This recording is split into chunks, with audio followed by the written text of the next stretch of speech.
So once again, good morning to all of you. So in this class, we will be talking about this Sommerfeld atomic model and fine spectrum. So now first of all, question arises why we need another atomic model, because we have discussed already Rutherford atomic model. We have discussed. We have discussed about like Bohr atomic model.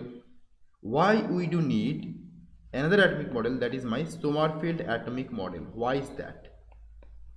The reason behind this is very simple, but that there is some there are some disadvantages or demerits of these two atomic models. So in the Rutherford atomic model we had some demerits, and then we got to know this Bohr atomic model. But in Bohr atomic model there are some disagreement or disadvantages of Bohr atomic model. So based upon that, we need another atomic model so that we can discuss each and every point regarding the atomic model. Okay, because I told you in the last class that Bohr atomic model is unable to explain the fine spectrum. I told you what is fine spectrum. In this class also I will be telling you what is fine spectrum. Bohr atomic model is totally unable to explain the fine spectrum, but Sommerfeld atomic model will be solving that problem. Okay तो देखो bore atomic model में क्या होता है, मैंने आपको बताया था कि एक न्यूक्लियस यहाँ पे है, तो अगर मान लो ये मेरा n इक्वल्स टू 1 है, ये मेरा n इक्वल्स टू 2 है, तो इलेक्ट्रॉन कहाँ से कहाँ पे जाम करेगा, यहाँ से यहाँ पे इलेक्ट्रॉन जाम करेगा सिंपली। तो ये हमारा हो गया बोर एटॉमिक मॉडल। तो मुझे एक जाम के लिए कितने लाइंस मिलेंगे, एक जाम के लिए एक ही लाइंस मिलेंगे, कितने लाइंस, 1 लाइन मिलेंगे। ओके, ये मेरा बोर एटॉमिक मॉडल था। क्या था, बोर एटॉमिक मॉडल। परफेक्ट, कोई इशू नहीं है इसमें। लेकिन सोमरफील्ड एक्सपेरिमेंटली हमें मिल रहा था कि जो नंबर ऑफ लाइंस था ना, वो एक लाइन जिसको हम बोल रहे थे वो एक्चुअली एक लाइन नहीं है। किस तरीके से समझा गया, अगर अच्छा मान लो आपने माइक्रोस्कोप देखा होगा, आपने माइक्रोस्कोप से कोई ब्लड सेल्स देखे होंगे, ठीक है। तो अगर मान लो मैंने मेरे हाथ को माइक्रोस्कोप के नीचे रखा, तो मुझे क्या मिलेंगे, मुझे मिलेंगे कि ये जो हाथ दिख रहा है ना, ये जो एक सेल यहाँ पे जो एक पॉइंट दिख रहा है, वो एक पॉइंट नहीं है, वो एक पॉइंट मल्टीपल सेल से बना हुआ हो। तो मैं मेरे आंखों से देख रहा हूँ, मतलब मेरा आंखों का रेजोल्यूशन बहुत कम है, इसलिए मुझे दिख रहा है कि यहाँ पे एक पॉइंट है। एक कोई भी सेल में आपकी स्किन पे एक पॉइंट ले लो, एक पॉइंट दिखेगा। लेकिन अगर वही चीज अगर आप माइक्रोस्कोप के नीचे देखोगे, वो दिखेगा बहुत सारा सेल लेके वो एक पॉइंट बना हुआ है, राइट। और अगर सेल को भी माइक्रोस्कोप के नीचे रखोगे तो बहुत सारा न्यूक्लियस, साइटोप्लाज्म लेके हमारा सेल बना हुआ है। इसका मतलब क्या है, इसका मतलब हर चीज देखने का या फिर दिखाने का होता है, मतलब हम किस तरीके से उसको ऑब्जर्व कर रहे हैं उसके ऊपर डिपेंडेंट होता है। तो अगर हम हाई लो रेजोल्यूशन पे देखें, मतलब जैसे कि हमारा आंख है इतना पावरफुल है नहीं, हम सब कुछ जो देखते हैं वो हमारे आंखों के वो उस रेजोल्यूशन के हिसाब से देखते हैं, राइट। अगर मान लो हमारा आंखों का resolution 1 lakh times more powerful होता, तो हम जिस तरीके से दुनिया को देखते थे वो तरीका ही चेंज हो जाता ना। अब मान लो आपको ये देखना है, इसको देख रहे हो, मान लो आप इसको देख रहे हो, राइट, ये मोबाइल का चार्जर है। लेकिन अगर आपका आंखों का रेजोल्यूशन बहुत बहुत बहुत ज्यादा होता, फिर आप देख पाते ना इसमें क्या क्या मॉलिक्यूल्स प्रेजेंट, आप देख के ऐसे टच करके देखते हो कि ये मॉलिक्यूल प्रेजेंट है, ये मॉलिक्यूल प्रेजेंट है, हर एक बॉन्डिंग देख पाते, हर एक इलेक्ट्रॉन क्लाउड देख पाते। तो हर एक चीज इलेक्ट्रॉन के हर एक चीज हमारा आंखों का रेजोल्यूशन के ऊपर डिपेंडेंट होता है, और ये फिक्स्ड है, इसको हम चेंज नहीं कर सकते, राइट। तो इसीलिए हम जब हमें सिमिलर तरीके से जब हमें कोई भी लाइन हमें मिलता है, क्या लाइन, स्पेक्ट्रल लाइन, मान लो ये मेरा एक स्पेक्ट्रल लाइन है, आप बोलोगे कि ये तो एक लाइन है, ये कहां पे है, ये लो रेजोल्यूशन इमेज में, लो रेजोल्यूशन पे है। लेकिन अगर इसको ही आप हाई रेजोल्यूशन माइक्रोस्कोप सपोज ऐसा कुछ चीजों से देखोगे, या फिर इसमें मैग्नेटिक फील्ड और इलेक्ट्रिक फील्ड अप्लाई करोगे, तो क्या होगा, ये डिवाइड हो जाएगा इजीली। क्यों डिवाइड हो रहा है, क्योंकि इसमें एक लाइन नहीं था, इसमें मल्टीपल लाइंस था, और जब हम अलग अलग मैग्नेटिक फील्ड या फिर इलेक्ट्रिक फील्ड दे रहे थे, तो अब वो एक लाइन मल्टीपल लाइन में डिवाइड हो जाएगा। जैसे कि मान लो अगर आपने अपना हाथ कट कर लिया और ब्लड लिए एक कांच के प्लेट के ऊपर, और ब्लड को अगर आप माइक्रोस्कोप के नीचे देखोगे आपको कुछ नहीं दिखेगा, आपको ना सेल्स दिखेंगे ना कुछ और दिखेंगे। उसके लिए कुछ केमिकल्स डालना होता है ताकि हमारा सेल्स जो ब्लड सेल्स हो वो अलग अलग हो जाए। आई होप आपने किया होगा ये एक्सपेरिमेंट क्लास 10+2 में, राइट। तो हमें भी इसको हायर रेजोल्यूशन पे देखने के लिए कोई मैग्नेटिक फील्ड या फिर इलेक्ट्रिक फील्ड को मान लो मैंने अप्लाई कर दिया, तो क्या होगा, ये एक लाइन में जितने लाइन प्रेजेंट थे, हिडन थे, एक लाइन में जितने लाइन हिडन थे वो सारे लाइन बाहर आ जाएगा। फिर हम देख पाएंगे उसको। नहीं तो ये लो रेजोल्यूशन में क्या दिख रहा है, बस एक ही लाइन है यहाँ पे, लेकिन रियलिटी में एक लाइन नहीं है, ये लाइन क्या है, मल्टीपल लाइन से बना हुआ है, 1 2 3 4, मान लो 4 लाइन से बना हुआ है। तो ये क्या कब मिलेगा हमें, हाई रेजोल्यूशन में। गॉट इट, हाई रेजोल्यूशन में हमें ये मिलेंगे। ठीक है, तो अब इसको, इस प्रॉब्लम को सॉल्व करा किया जाए। ठीक है, मैंने मान लिया हाई रेजोल्यूशन पे लो रेजोल्यूशन में ये मिल रहा है, तो इसको हमें एटॉमिक मॉडल से समझाना है कि क्योंकि जो हमें स्पेक्ट्रम मिल रहा है, एक लाइन हो, 3 लाइन हो, 4 लाइन है, जो भी स्पेक्ट्रम मिल रहा है वो किसके लिए मिल रहा है, एटम के लिए मिल रहा है। और इसको हम एटम से किस तरीके से एक्सप्लेन करें, एटॉमिक मॉडल से किस तरीके से एक्सप्लेन करें, दैट इज आवर कंसर्न। तो देखो, अगर मैंने मान लिया कि कोई भी इलेक्ट्रॉन n=2 से n=1 पे जाम कर रहा है, कोई भी इलेक्ट्रॉन, तो यहां से यहाँ पे जाम करेगा, मतलब एक एनर्जी लेवल से दूसरे एनर्जी लेवल पे जाम करेगा। इसका एनर्जी हायर है, इसका एनर्जी लोअर है, तो क्या करेगा, एनर्जी छोड़ेगा। एनर्जी छोड़ेगा किसके लिए, एक ट्रांजिशन के लिए। एक ट्रांजिशन हो रहा है n=2 से n=1 पे। अगर एक ट्रांजिशन होगा तो लाइन कितने मिलेंगे, हमें बताओ, लाइन कितने मिलेंगे, एक ही लाइन मिलेंगे। लेकिन एक्सपेरिमेंटली देखा जा रहा है कि ये एक लाइन नहीं, ये मल्टीपल लाइन है। क्या मिल रहा है, एक लाइन नहीं मिलता हमें, मल्टीपल लाइंस मिलता, मैं दिखाऊंगा। ठीक है, मल्टीपल लाइंस मिलता, ये करेक्ट है, एक लाइन नहीं मिलता। तो आप मुझे बताओ, क्या आप इस एटॉमिक मॉडल से जब कोई भी इलेक्ट्रॉन यहां से यहां पे जाम करेगा, क्या आप दिखा पाओगे कि आपको मल्टीपल लाइन मिल रहा है? कमेंट बिलो, कमेंट बिलो, फटाफट कमेंट बिलो। क्या आप एक्सप्लेन कर पाओगे कि यहाँ पे जब इलेक्ट्रॉन यहाँ से एक इलेक्ट्रॉन यहाँ पे जाम करेगा आपको मल्टीपल लाइन मिलेंगे? आपको सीधा दिख रहा है कि एक लेवल से दूसरे लेवल पे एक इलेक्ट्रॉन जाम कर रहे हैं, मतलब एक लाइन मिलेंगे। आपको 2 लाइन, 3 लाइन, 4 लाइन नहीं मिल सकता कभी। मतलब इस एटॉमिक मॉडल में, या फिर बोर के जो थ्योरी था, बोर थ्योरी में, बोर एटॉमिक मॉडल और बोर थ्योरी में कुछ गड़बड़ है, कुछ ना कुछ तो गड़बड़ है भाई। क्या मिसिंग है यहाँ पे? तो वो मिसिंग चीजें ढूंढने की कोशिश की सोमरफील्ड ने। क्वेश्चन क्लियर है ना? कमेंट लिख दो, कमेंट में लिख दो क्वेश्चन क्लियर है ना, कि क्यों सोमरफील्ड एटॉमिक मॉडल आया, क्यों? क्योंकि हमें फाइन स्पेक्ट्रम मिल रहा था। इसको क्या बोलते हैं, लो रेजोल्यूशन में एक पिक्चर, हाई रेजोल्यूशन में मल्टीपल लाइंस जो है वो। तो ये स्पेक्ट्रम फाइनली डिवाइड हो रहा था, इसलिए इसको हम फाइन स्पेक्ट्रम बोल रहे थे। इसको क्या बोलते हैं, फाइन स्पेक्ट्रम। तो इस फाइन स्पेक्ट्रम को एक्सप्लेन करने के लिए सोमरफील्ड एटॉमिक मॉडल आया, जो कि बोर एटॉमिक मॉडल एक्सप्लेन नहीं कर रहा था। सही है ना? क्योंकि बोर एटॉमिक मॉडल बस एक ही लाइन को एक्सप्लेन करता। Got my point? तो अगर मैं सोमरफील्ड के डायरेक्शन से सोचूं, तो सोमरफील्ड ने क्या सोचा, ओके हो सकता है, मैं बोल नहीं रहा हूं, सोमरफील्ड ने ये बोला हो सकता है कि जब यहां से इलेक्ट्रॉन यहां पे जाम कर रहा है तो अब मल्टीपल लाइन मिल रहा है, लॉजिकली इवन एक्सपेरिमेंटली एक लाइन नहीं मिलता। तो एक लाइन जब नहीं मिलता, मल्टीपल लाइन मिलता मतलब कि क्या, मान लो 3 लाइन मुझे मिल रहा है, 3 लाइन या 4 लाइन मुझे मिल रहा है, मतलब यहां से यहां पे इलेक्ट्रॉन इस n=2 से n=1 पे इलेक्ट्रॉन एक बार नहीं 4 बार जाम कर रहा है। मतलब 4 बार मतलब 4 डिफरेंट तरीके से जाम कर सकता है। समझ में आ रहा है कुछ? ऑर्बिटल, ऑर्बिट मेरा यही होगा, n=1 n=2, ऑर्बिट में कोई चेंजेस नहीं है। लेकिन जब इलेक्ट्रॉन यहां से यहां पे जाम करेगा तो 4 डिफरेंट तरीके से जाम कर सकता है, इसलिए मुझे 4 लाइन मिल रहा है। अगर 3 मिल रहा है तो 3 डिफरेंट तरीके से जाम कर रहा है, 3 लाइन मिल रहा है। अगर एक लाइन मिल रहा है मतलब एक ही तरीके से जाम कर रहा है इलेक्ट्रॉन। मतलब यहाँ पे जंपिंग प्रोसेस को हमें समझना है सोमरफील्ड एटॉमिक मॉडल से। ठीक है, तो अगर मान लो आपके पास एक एनर्जी लेवल है, आपके पास दूसरा एनर्जी लेवल है, तो यहाँ से यहाँ पे एक ट्रांजिशन होगा।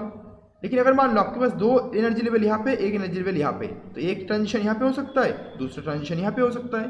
2 लाइन मिल चुका है ना, तो एक लाइन से तो एक ही ट्रांजिशन होगा। तो अगर मल्टीपल ट्रांजिशन दिखाना है तो multiple line, multiple energy levels चाहिए। मतलब लेकिन यहाँ पे जो n=2 है वो तो एक ही एनर्जी लेवल है, तो मल्टीपल कैसे होगा?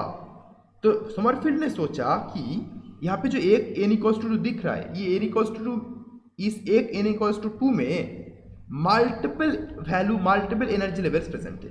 मतलब एक जो एनर्जी लेवल दिख रहा है n=2, मतलब सेकेंड ऑर्बिट में multiple energy level hidden present है। मतलब इसके अंदर 1 2 3 4 मान लो एनर्जी लेवल प्रेजेंट है, तो 4 लेवल से अगर जाम किया इलेक्ट्रॉन तो क्या होगा, मुझे 4 लाइन मिल गया। मतलब वो एनर्जी लेवल हिडन है इसमें। बोर ने उसको डेवलप नहीं किया, बोर ने बोला कि बस एक ही एनर्जी लेवल ये है, दूसरा एनर्जी लेवल ये है।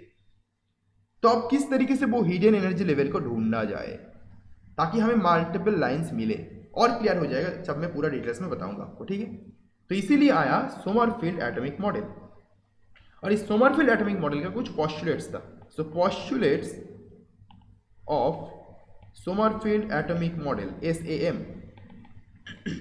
Okay, so the first postulate क्या था, उन्होंने ये जो फेनोमेना था इसको फॉर द टाइमिंग छोड़ दिया। उन्होंने बोला मैं अपना थ्योरी डेवलप कर लूँ, मैं अपना थ्योरी डेवलप करने के बाद मैं पूरा एटॉमिक मॉडल डेवलप कर लूँ, फिर मैं इस क्वेश्चन के आंसर दूंगा। तो पहले हम एटॉमिक मॉडल डेवलप कर लेते कि सोमरफील्ड एटॉमिक मॉडल में था क्या।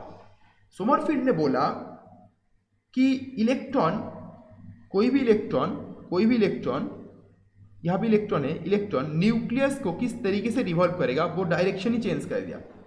बोर क्या बोले थे कि इलेक्ट्रॉन क्या करेगा, सर्कुलर ऑर्बिट में रिवॉल्व करेगा इस तरीके से। सोमरफील्ड ने बोला नहीं, सोमरफील्ड ने बोला बोर ऐसा नहीं होगा, बोर क्या होगा रियलिटी में ये इलेक्ट्रॉन सर्कुलर ऑर्बिट नहीं, एलिप्टिकल ऑर्बिट में रिवॉल्व करेगा। एलिप्टिक पता है ना आपको, ये अंडा जैसा है, ये एलिप्टिकल होता है, इस ऑर्बिट में रिवॉल्व करेगा। अगर इलेक्ट्रॉन इस ऑर्बिट में रिवॉल्व करेगा तो आपको पता है, आपने मैथमेटिक्स में किया होंगे क्लास 10+2 में, जब कोई भी सिस्टम एलिप्टिकल में रिवॉल्व करता है तब ये इसका एक सेमी मेजर एक्सिस होता है, एक सेमी माइनर एक्सिस होता है, और इसमें जो सेंट्रल पॉइंट होता है वो थोड़ी ये होता है, ये तो सर्कल के लिए होता है। सेंट्रल पॉइंट होता है इधर ये वाला, नहीं तो ये वाला, यहाँ पे नहीं तो यहाँ पे सेंट्रल पॉइंट होता है। तो मैं एक को लूंगा, मान लो मैंने यहाँ इसको लिया सेंट्रल पॉइंट, और इलेक्ट्रॉन कहीं पे भी रह सकता। इलेक्ट्रॉन यहाँ पे मान लो at the for the timing है, इलेक्ट्रॉन यहाँ पे रह सकता, इलेक्ट्रॉन यहाँ पे रह सकता, यहाँ पे रह सकता, यहाँ पे रह सकता। तो कभी क्या होगा, इलेक्ट्रॉन इसके पास आएगा, कभी इलेक्ट्रॉन इसके दूर जाएगा। हाँ, तो इस एलिप्टिकल ऑर्बिट में इलेक्ट्रॉन रिवॉल्व करेगा, सर्कुलर ऑर्बिट पे नहीं। तो अब क्वेश्चन राइज होता है, इसका मतलब बोर ने जो सर्कुलर ऑर्बिट सोचा था कि सर्कुलर ऑर्बिट में इलेक्ट्रॉन रिवॉल्व करेगा, बोर ने जो बोला था, क्या वो रॉन्ग है? सोमरफील्ड ने बोला नहीं, वो भी रॉन्ग नहीं है, वो भी सही है। अब आपके मन में क्वेश्चन क्रिएट हो रहा होगा कि सोमरफील्ड बोल रहे हैं कि इसका ये एलिप्टिकल ऑर्बिट में रिवॉल्व करेगा, बोर बोल रहे हैं कि ये सर्कुलर ऑर्बिट में रिवॉल्व करेगा, और सोमरफील्ड ये भी बोल रहे हैं कि बोर जो बोले थे वो भी सही है। इसका मतलब क्या है? मतलब सोमरफील्ड बोल रहे हैं ये सर्कुलर ऑर्बिट में भी करेगा, एलिप्टिकल में भी करेगा। इसका मतलब यही है ना, अगर बोर भी सही है सोमरफील्ड भी सही है, इसका मतलब क्या है, सर्कुलर में भी इलेक्ट्रॉन रिवॉल्व करेगा, एलिप्टिकल में भी करेगा। हाइब्रिड हो रहा है ना, मिक्सिंग हो रहा है, बहुत कंफ्यूजन हो रहा है। अच्छा क्लियर कर रहा हूं, थोड़ी देर रुक जाओ। तो इस प्रॉब्लम को सोमरफील्ड ने इस तरीके से टैकल किया कि देखो, जब कोई भी इलेक्ट्रॉन इस तरीके से एलिप्टिकल ऑर्बिट में रिवॉल्व करता है तब क्या होता है, हमें एक सेमी मेजर एक्सिस मिलता है, एक सेमी माइनर एक्सिस मिलता है। चलो मैं नाम दे देता हूँ। सेमी मेजर एक्सिस जो होंगे वो बड़ा वाला एक्सिस होता है, ये वाला, इसका नाम देता हूँ मैं AN। इसका नाम क्या दिया मैंने, AN, ठीक है। और इसका जो नाम दिया सेमी माइनर एक्सिस का नाम दिया मैंने BN। Got it? ये हमारा AN हो गया, ये हमारा BN हो गया। परफेक्ट। AN और BN मैंने नाम दे दिया। इसका जो लेंथ है वो है क्या, लेंथ की बात कर रहा हूँ। इसका है सेमी AN लेंथ, इसका जो लेंथ है वो BN लेंथ, ठीक है। ये हमारा एलिप्टिकल ऑर्बिट का दो एक्सिस होता है, एक सेमी मेजर एक्सिस, दूसरा होता है सेमी माइनर एक्सिस। आपको पता है ये चीजें, ठीक है। और जब भी सोमरफील्ड का जो फर्स्ट पोस्टुलेट था उसके रिगार्डिंग में, जब भी कोई इलेक्ट्रॉन इस तरीके से रिवॉल्व करेगा इस एलिप्टिकल ऑर्बिट में, तब मान लो यहाँ पे न्यूक्लियस प्रेजेंट है, तो न्यूक्लियस से इलेक्ट्रॉन का डिस्टेंस किस तरीके से दिखाओगे, न्यूक्लियस से इलेक्ट्रॉन का डिस्टेंस अब इस तरीके से दिखाओगे, इस तरीके से। मान लो ये डिस्टेंस मेरा R है, ये डिस्टेंस R है। अब सोचो, ये जब इस तरीके से रिवॉल्व करेगा तब ये डिस्टेंस तो चेंज होगा ही होगा, क्योंकि देखो यहाँ पे ये डिस्टेंस है, जब ये यहाँ पे आएगा ये डिस्टेंस हो जाएगा, यहाँ पे मतलब ये डिस्टेंस हो जाएगा, मतलब ये डिस्टेंस R हमेशा चेंज हो रहा है, R हमेशा चेंज हो रहा है। और जब ये इस पोजीशन से इस पोजीशन पे आएगा, मतलब यहाँ पे, तब ये थीटा एंगल, ये जो एंगल है ना, ये जो एंगल है सेमी मेजर एक्सिस के साथ, ये जो एंगल है, मान लो इस एंगल को नाम दे दो theta for the time being, theta, या फिर कुछ और एंगल फाई दे दो, ठीक है। अगर मान लो इस एंगल को आपने फाई एंगल दे दिया, तो ये एंगल भी तो चेंज होगा ना जब ये रिवॉल्व करेगा। तो इस पोजीशन जब इस पोजीशन पे आएगा तब ये हो गया, तब एंगल इंक्रीज हो गया, है ना। तो ये R डिस्टेंस भी चेंज होगा और फाई एंगल भी चेंज होगा हमेशा। और अगर मैं बोर थ्योरी की बातें करूं तो बोर एटॉमिक मॉडल में क्या था, ये मेरा एक न्यूक्लियस था, यहाँ पे सर्कुलर ऑर्बिट में इलेक्ट्रॉन रिवॉल्व कर रहा था। तो हमेशा देखो ये जो सर्कुलर ऑर्बिट मतलब क्या है, इसका रेडियस रेडियस रेडियस हमेशा डिस्टेंस क्या है, आर है, मतलब डिस्टेंस हमेशा फिक्स्ड है, बस ये एंगल चेंज होगा। बस मान लो यहाँ पे है मतलब 0 डिग्री है, यहाँ से यहाँ पे गया 60 डिग्री रोटेशन किया, 180 रोटेशन किया, 360 रोटेशन कर लिया, मतलब बस फाई एंगल चेंज हो रहा है। यहाँ पे क्या वेरिएबल है, फाई वेरिएबल है बोर एटॉमिक मॉडल में, और आर फिक्स्ड है क्योंकि यहाँ पे सर्कुलर ऑर्बिट है। लेकिन यहाँ पे डिस्टेंस भी चेंज हो रहा है एलिप्टिकल ऑर्बिट में, और फाई तो चेंज होगा ही होगा क्योंकि ये रिवॉल्व कर रहा है। समझ में आ गया ना। तो बोर एटॉमिक मॉडल में हमें बस फाई वेरिएबल मिलता है, आर फिक्स मिलता है। सोमरफील्ड बोल रहे हैं एज एलिप्टिकल ऑर्बिट है तो फाई और आर दोनों वेरिएबल होगा, और दोनों वेरिएबल हो रहा है यहाँ पे। Got it, got it. तो फर्स्ट पोस्टुलेट यही था। तो क्या पोस्टुलेट था, let me right it, that electron will revolve in a elliptical orbit, ठीक है। इलेक्ट्रॉन एक एलिप्टिकल ऑर्बिट में रिवॉल्व करेगा, और उस एलिप्टिकल ऑर्बिट में जब रिवॉल्व करेगा तब okay, elliptical orbit with eccentricity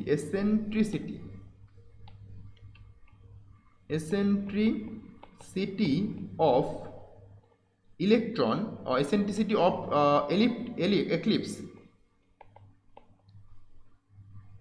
epsilon. तो आपको मैथमेटिक्स से ऑलरेडी पता है एसेंट्रिसिटी क्या होता है एलिप्टिक्स का, तो मैं उसमें नहीं जा रहा हूँ। एसेंट्रिसिटी क्या होगा, जिस एलिप्टिकल ऑर्बिट में इलेक्ट्रॉन रिवॉल्व करेगा उस एलिप्टिकल सिस्टम का ऑर्बिट का एसेंट्रिसिटी क्या होंगे, एप्सिलॉन होंगे। सो फॉर द टाइमिंग इसको भूल जाओ, ये इतना इंपॉर्टेंट है नहीं। बस मैंने क्या बोला, इलेक्ट्रॉन रिवॉल्व करेगा इलेक्ट्रिकल ऑर्बिट में। ये समरफील्ड का फर्स्ट पोस्टुलेट है। सेकेंड पोस्टुलेट ये है कि जब बोर थ्योरी में इलेक्ट्रॉन रिवॉल्व कर रहा है तो बस फाई वेरिएबल है, आर फिक्स्ड है।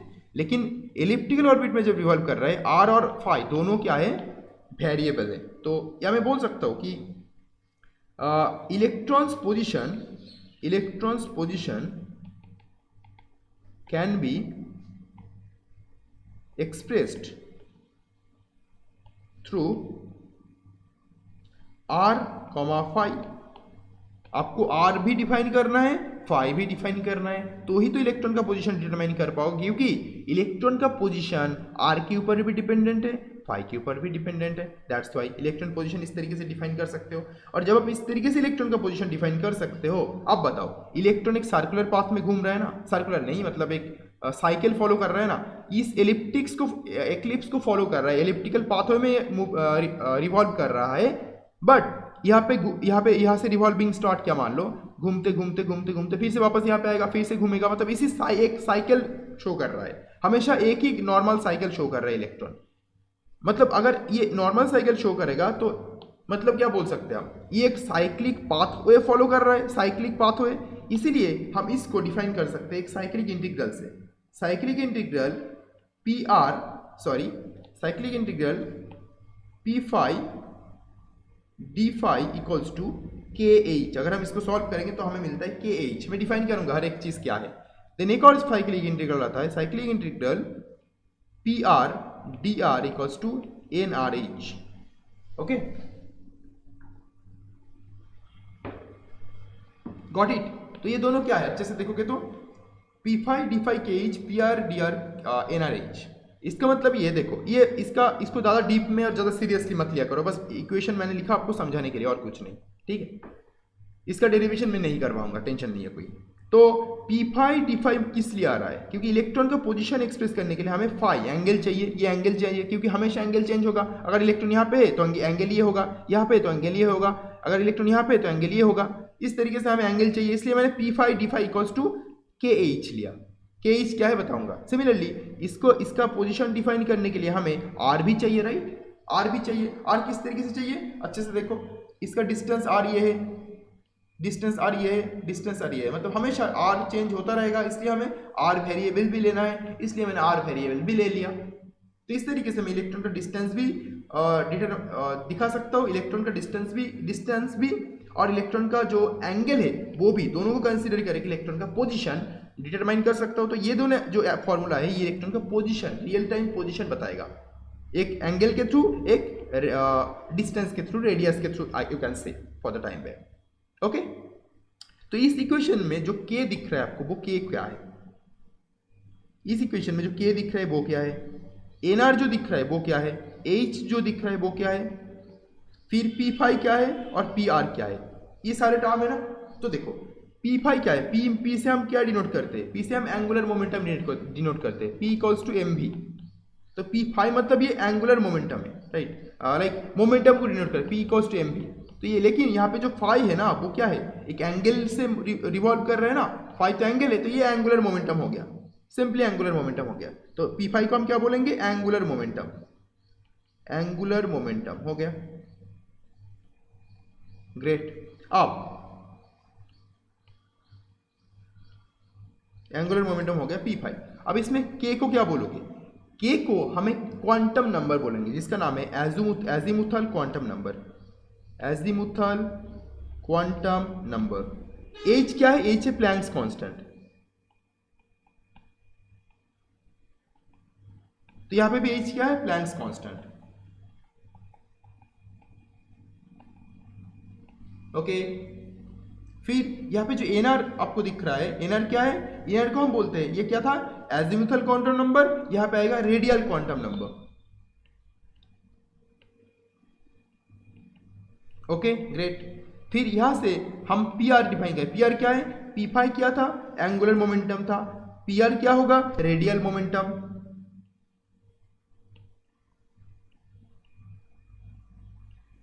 बस ये सारे टर्म यही डिटरमाइन कर रहा है, ठीक है। और ये क्यों साइक्लिक इंटीग्रल में यूज कर रहा हूँ? क्योंकि एक साइकिल में घूम रहा है ना, हमेशा रिपीट करेगा, इसी पाथवे में ये रिपीट करता रहेगा, घूमता रहेगा, मतलब साइकिल को फॉलो कर रहा है। जब साइकिल को फॉलो करते हैं तब हम साइक्लिक इंटीग्रल यूज करते हैं, दैट्स ऑल। अगर हमें एक पॉइंट से दूसरे पॉइंट पे जाना है तो बोलते हैं ना, मान लो यहाँ पे पॉइंट ए है, पॉइंट बी है, तो point A point B, integration of point A to point B, what will be the change?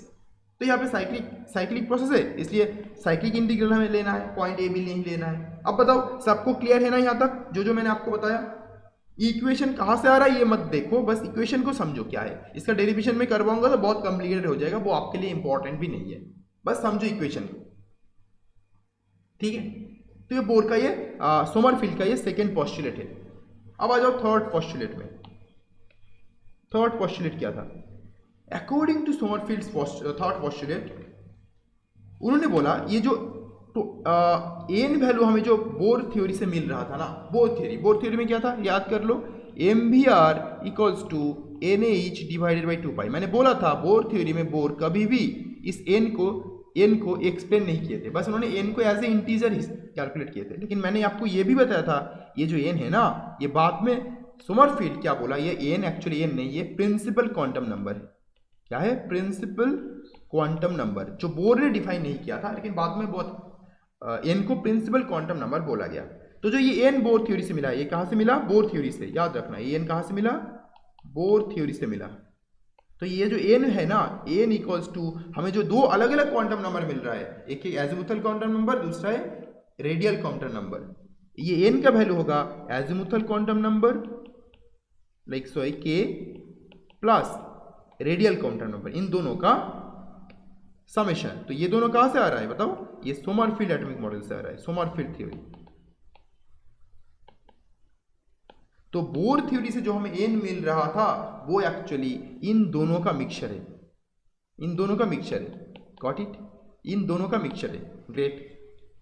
तो मतलब अगर एन का, एन मतलब क्या, बोर थ्योरी में क्या समझा गया था? एन को orbit number, right, orbit number. तो एन अगर ऑर्बिट नंबर का वैल्यू मान लो 2 होगा, तो के और एन आर ये दोनों मिला के क्या बनाएगा? 2 बनाएगा, राइट। अगर ये 3 होगा तो ये दोनों का समेशन 3 होगा, 4 होगा तो दोनों का समेशन 4 होगा। वो किस तरीके से होगा ये आपको समझना है, वो किस तरीके से होगा वो आपको समझना है, गॉट इट? तो मैं आऊंगा उसमें भी आऊंगा, but for the time being मैं आपको ये बता दूं कि बोर और सोमरफील्ड में क्या डिफरेंस आ रहा है। चलो यहाँ पे मैंने बोर थ्योरी लिख दिया, यहाँ पे सोमरफील्ड थ्योरी लिख दिया।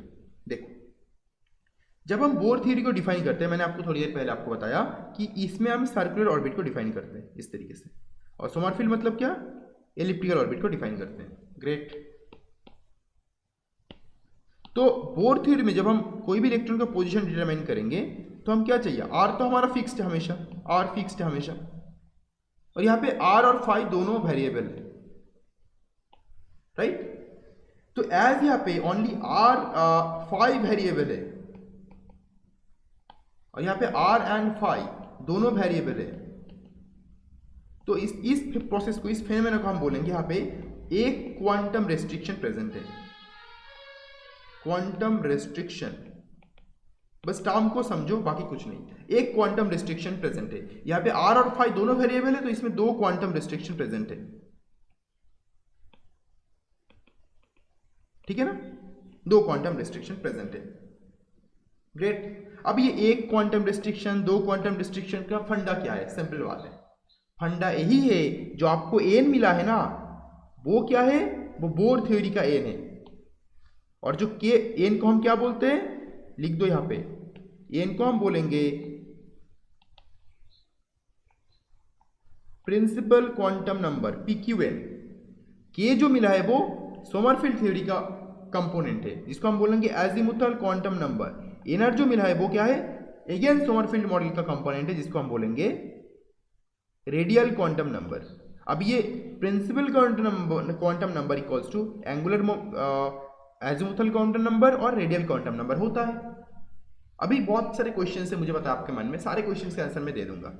अभी ये एजीमुथल और रेडियल क्वांटम नंबर इसलिए आ रहा है ना, क्योंकि हमें यहाँ पे एक एलिप्टिकल ऑर्बिट को हमने कंसीडर किया, और उस एलिप्टिकल ऑर्बिट का ये जो एन और बी एन, एक सेमी मेजर एक्सिस एक सेमी माइनर एक्सिस मिल रहा है हमें। किस तरीके से, ये मान लो एलिप्टिकल ऑर्बिट है, ये मेरा सेमी मेजर हो गया, ये मेरा सेमी माइनर हो गया, यहाँ पे न्यूक्लियस, यहाँ पे इलेक्ट्रॉन मान लो, तो ये जो है इसका लेंथ है मान लो an, इसका लेंथ है मान लो bn। अगर आप इसको सॉल्व करोगे, an और bn का वैल्यू कैलकुलेट करोगे, देन आपको क्या मिलेंगे, सोचो, an का वैल्यू मिलेंगे आपको n² divided by z multiplied by a0। a0 क्या है, first Bohr orbit of like hydrogen atom, जो बोर थ्योरी से हमें मिला था। और यहाँ पे जो अगर bn को कैलकुलेट करोगे तो आपको वैल्यू मिलेंगे n के divided by z into a0।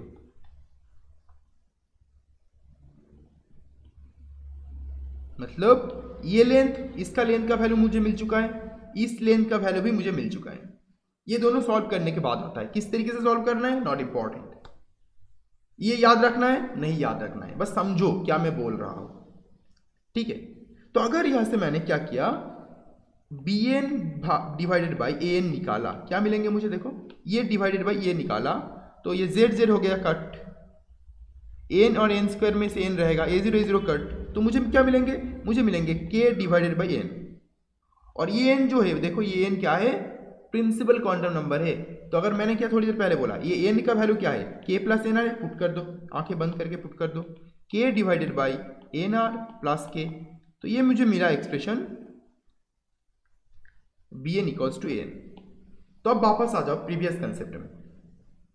Bore ने बोला था मेरा सर्कुलर ऑर्बिट होगा, सोमरफेल्ड बोल रहे थे नहीं एलिप्टिकल ऑर्बिट होगा, लेकिन सोमरफेल्ड ये भी बोल रहे हैं कि बोर गलत नहीं था, मतलब सर्कुलर भी होगा एलिप्टिकल भी होगा। अब अच्छा, ये दोनों कंसेप्ट किस तरीके से समझे, अगर मान लो ये जो bn और an, मतलब ये जो लेंथ और ये जो लेंथ, ये दोनों लेंथ अगर इक्वल हो गया, फीलिंग आ रही है ना, अगर bn और an ये दोनों अगर इक्वल हो गया, मतलब ये वैल्यू और ये वैल्यू अगर इक्वल हो गया, ये an मान लो, ये मान लो bn, इसका मतलब अगर bn और an का रेशियो, इसका वैल्यू 1 हो गया, ये जो मैं वैल्यू मैंने निकाला ना, इसका वैल्यू अगर 1 हो गया, एट दैट मोमेंट आपका एलिप्टिकल ऑर्बिट, मैं बोलूंगा एलिप्टिकल ऑर्बिट ही, लेकिन ड्रॉ कैसे करूंगा,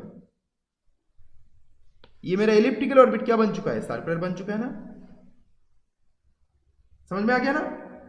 इसीलिए समरफील्ड बोल रहे थे कि बोर गलत नहीं था, बोर सही था। तो फिर बोर बस एक ही सिस्टम कंसीडर किए थे, और समरफील्ड क्या बोल रहे थे कि नहीं एलिप्टिकल ऑर्बिट होगा, लेकिन जो सर्कुलर ऑर्बिट होगा वो एलिप्टिकल ऑर्बिट का ही एक स्पेशल केस होगा। इलिप्टिकल ऑर्बिट ये है, हमेशा इलिप्टिकल होगा। लेकिन कभी अगर बी एन और ए एन इक्वल हो गया, semi major axis semi minor axis equal हो गया, तब हमें इलिप्टिकल ऑर्बिट सर्कुलर बन जाएगा। और बोर्ड ने बस सर्कुलर कंसीडर किया था। क्रिस्टल क्लियर है ना? अभी बताओ, कमेंट में बताओ, क्लियर है ना किस तरीके से सर्कुलर ऑर्बिट को सोमरफील्ड ने एक्सप्लेन किया।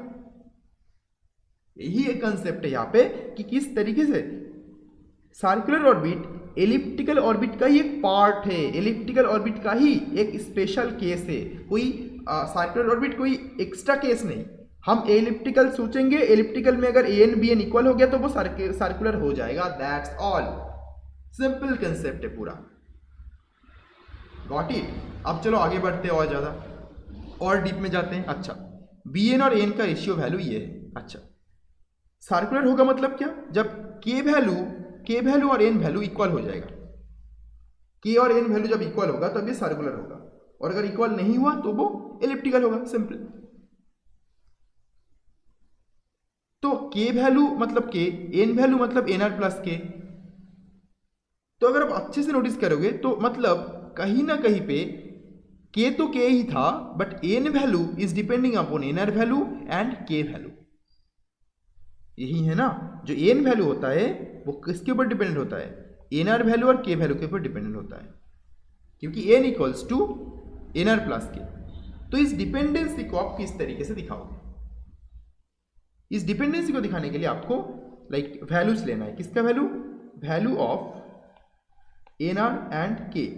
एन आर एंड के का वैल्यू क्या होगा, ताकि हमें एन वैल्यू मिले। एन मतलब क्या है? बोर जिसको ऑर्बिट नंबर कंसीडर किए थे, first orbit, second orbit, third orbit, वो एन है। और जिसको हमने बाद में क्या बोला? प्रिंसिपल क्वांटम नंबर बोला। तो मतलब प्रिंसिपल क्वांटम नंबर का वैल्यू रेडियल क्वांटम नंबर और एजिमुथल क्वांटम नंबर के ऊपर डिपेंडेंट होंगे। Got my point? चलो कर लेते, दिखा देते किस तरीके से। अच्छा, और मुझे ये फॉर्मूला का ख्याल रखना है, N equals to N R plus के। ये फॉर्मूला ख्याल रखना, principal quantum number equals to इन दोनों का समेशन। ग्रेट। तो जब भी हम इन दोनों का वैल्यू निकालेंगे, हमें देखना है हम इन दोनों का वैल्यू इस तरीके से लिखे ताकि इन दोनों का समेशन एन हो हमेशा। ये ख्याल रखना है हमेशा। Got it? चलो, तो मैं एक टेबल डेवलप कर रहा हूं।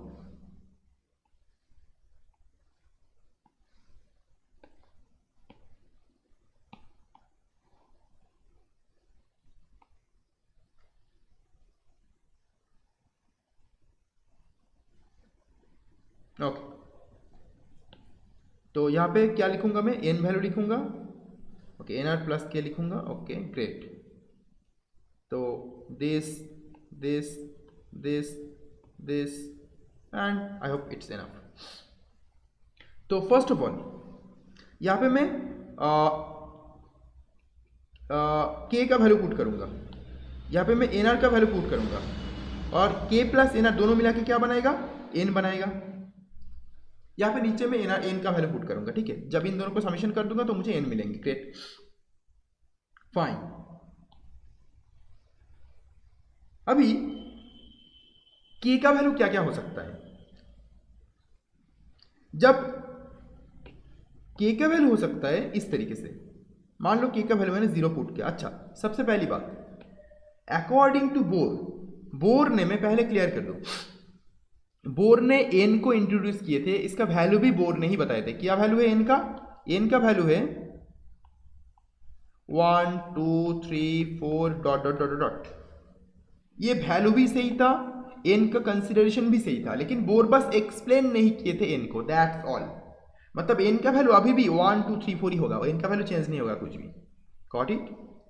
तो अगर एन का वैल्यू 1 2 3 4 होना है, मतलब एक होल नंबर होना है, कोई फ्रैक्शन, कोई डेसिमल नहीं होगा उसमें, तो के और एन आर का जो वैल्यू होंगे ना, वो भी एक होल नंबर होगा। किस तरीके से? देखो, के का वैल्यू अगर 0 हुआ, के का वैल्यू अगर 0 हुआ, एन आर का वैल्यू क्या होना चाहिए? एन आर का वैल्यू होना चाहिए एन, ताकि इन दोनों को जब आप ऐड करोगे आपको एन मिले। अगर के का वैल्यू 1 हुआ तो ए का वैल्यू होंगे एन माइनस 1, 2 हुआ तो एन माइनस 2, 3 हुआ तो n minus 3, and dot dot dot dot dot dot. अगर इसका वैल्यू एन हुआ तो इसका वैल्यू होंगे 0। समझ में आ गया ना? देखो, हमेशा ऐड करो, 0 प्लस एन, एन होंगे, दिस एन होंगे, एन होंगे, एन होंगे, एन होंगे। हमेशा इन दोनों को ऐड करोगे तो एन ही मिलना चाहिए अकॉर्डिंग टू दिस फॉर्मूला। तो हमें के और एन आर का वैल्यू मिल चुका है यहां से डिफरेंट केसेस में, ठीक है। के और एन आर का वैल्यू हमें डिफरेंट केसेस में यहां पे मिल चुका है। समझ में आ गया ना पूरा कंसेप्ट। अभी इसमें थोड़ा सा प्रॉब्लम है इस कैलकुलेशन में, इस टेबल में।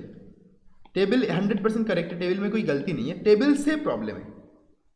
तो ये जब मैं बोल रहा हूं कि के का वैल्यू जब 0 होगा तब एन आर का वैल्यू एन होगा, अच्छा इसमें कोई कंसेप्ट में गलती नहीं है। अच्छा लेकिन अगर सोचो यहां पे बी एन का इक्वेशन नोट करो अच्छे से, मैं कॉपी कर लेता हूं बी एन के इक्वेशन को और मैं यहां पे इस इक्वेशन को लिख देता हूं, ठीक है। इस इक्वेशन को अच्छे से नोट डाउन करो। इस इक्वेशन में k प्रेजेंट है। अच्छा अगर ये k का वैल्यू 0 हुआ, इफ k इक्वल्स टू 0, अगर k का वैल्यू 0 हुआ तो फिर ये जो bn का वैल्यू होंगे यहां पे 0 पुट कर दो, 0 हो जाएंगे ना।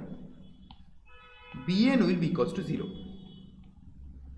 अगर k का वैल्यू 0 हुआ तो bn का वैल्यू 0 होंगे। bn 0 मतलब क्या, n है ये मेरा bn है, मतलब ये एक्सिस रहेगा ही नहीं, ये लेंथ कोई रहेगा ही नहीं, ये 0 होगा। इसका मतलब आपका पास ये एक्सिस रहेगा, ये एक्सिस रहेगा ही नहीं, इसका लेंथ ही नहीं, लेंथ 0 होगा। मतलब आपका न्यूक्लियस होंगे यहाँ पे, इलेक्ट्रॉन होंगे यहाँ पे, मतलब आपका एटम हो गया लीनियर। क्या होंगे, इसका रिजल्ट क्या होंगे, एटम विल बी लीनियर। ये पॉसिबल है, इम्पॉसिबल है ये। मतलब इसका वैल्यू 0 नहीं हो सकता, k का वैल्यू 0 नहीं हो सकता, k का वैल्यू 0 से ज्यादा होना चाहिए। नेगेटिव तो होगा नहीं, होल नंबर पाने के लिए नेगेटिव कैसे करोगे, नेगेटिव तो हो नहीं सकता ना। तो इसका वैल्यू 0 नहीं होगा, 0 से ज्यादा होगा। 0 के बाद में कौन होल नंबर है, देन 0 के नेक्स्ट 0 के बाद होल नंबर जो है वो है हमारा 1। तो इस टेबल को हमें फिर से रीड्रॉ करना है और इसको थोड़ा सा एडिटिंग करके करना है। चलो ड्रॉ कर लेते हैं फिर से।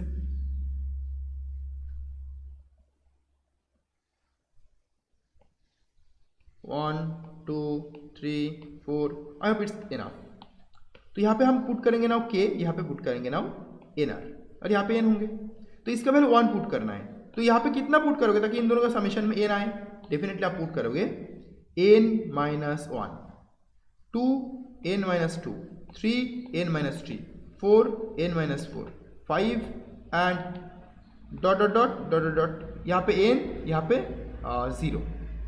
अब सही लग रहा है ना, देखो दोनों का समेशन करो, एन मिलेंगे, एन मिलेंगे, एन एन एन, हमेशा एन मिलेंगे। अभी सही है ना, ये इक्वेशन सेटिस्फाई भी हो रहा है, प्लस के का वैल्यू 0 भी नहीं हो रहा है। तो इस तरीके से आप यहाँ पे ये टेबल डेवलप कर सकते हो, के और एन आर का वैल्यू डेवलप गेन कर सकते हो, ठीक है। इन दोनों का वैल्यू आप गेन कर सकते हो, ओके। अब ये हो गया, ये आ गया हमारा कंसेप्ट, ये आ गया हमारा कंसेप्ट पूरा। अब चलो इस कंसेप्ट का एप्लीकेशन करते हैं, और एप्लीकेशन से क्या मिलेंगे आप देख के हैरान हो जाओगे।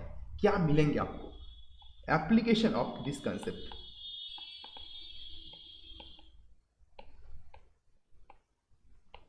एप्लीकेशन ऑफ दिस कंसेप्ट, क्या मिल सकता है इस कंसेप्ट से। तो according to this concept, first of all आपको क्या इक्वेशन मिला है, नंबर 1 एप्लीकेशन बोल सकते हैं हम, या फिर छोड़ो एप्लीकेशन ही कर लेते हैं। B n divided by a n आपको मिला है k divided by n, n मतलब एन आर प्लस के। ये एक्सप्रेशन आपको मिल चुका है ऑलरेडी सोमरफेल्ड एटॉमिक मॉडल से, राइट। ये मिल चुका है आपको। तो अकॉर्ड फ्रॉम दिस फॉर्मूला आपको एक लग रहा है ना, देखो आपका ये किस लिए है, एलिप्टिकल ऑर्बिट के लिए एक्सप्रेशन है।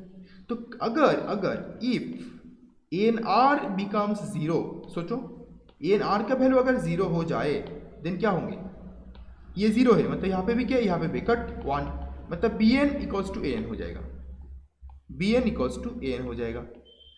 और बी एन ए एन होना मतलब क्या है, मैंने बोला सर्कुलर ऑर्बिट है, हो गया सर्कुलर ऑर्बिट, जिसको हम बोर ऑर्बिट बोलते हैं, बोर ऑर्बिट। और ये क्या है, एक स्पेशल केस है, special case of elliptical orbit है।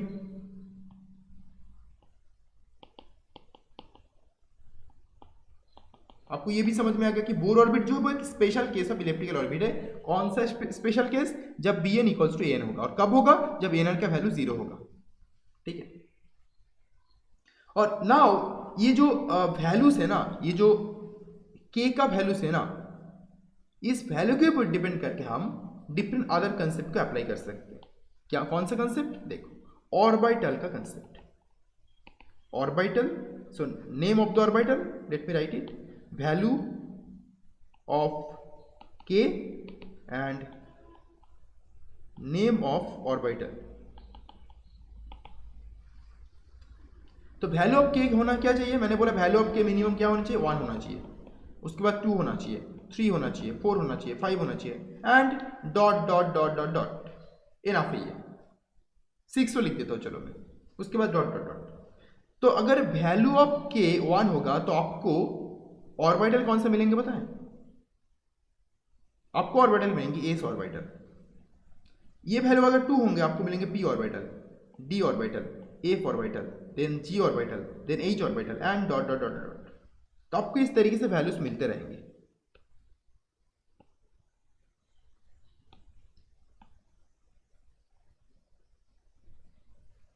ये टेबल बहुत इंपॉर्टेंट है।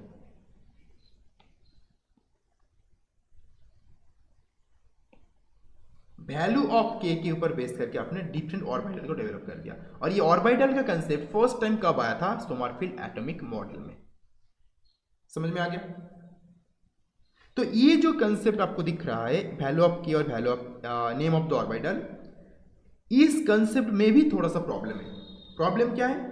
ये गलत नहीं, 100% सही है, इसमें कोई गलती नहीं है। थोड़ा सा प्रॉब्लम यही है कि ये जो हम कैलकुलेशन कर रहे हैं ये सोमरफेल्ड एटॉमिक मॉडल से कर रहे हैं, लेकिन फ्यूचर में हम देखेंगे हम वेव मैकेनिक्स पढ़ने वाले होंगे। क्या है? Wave mechanics. Wave mechanics.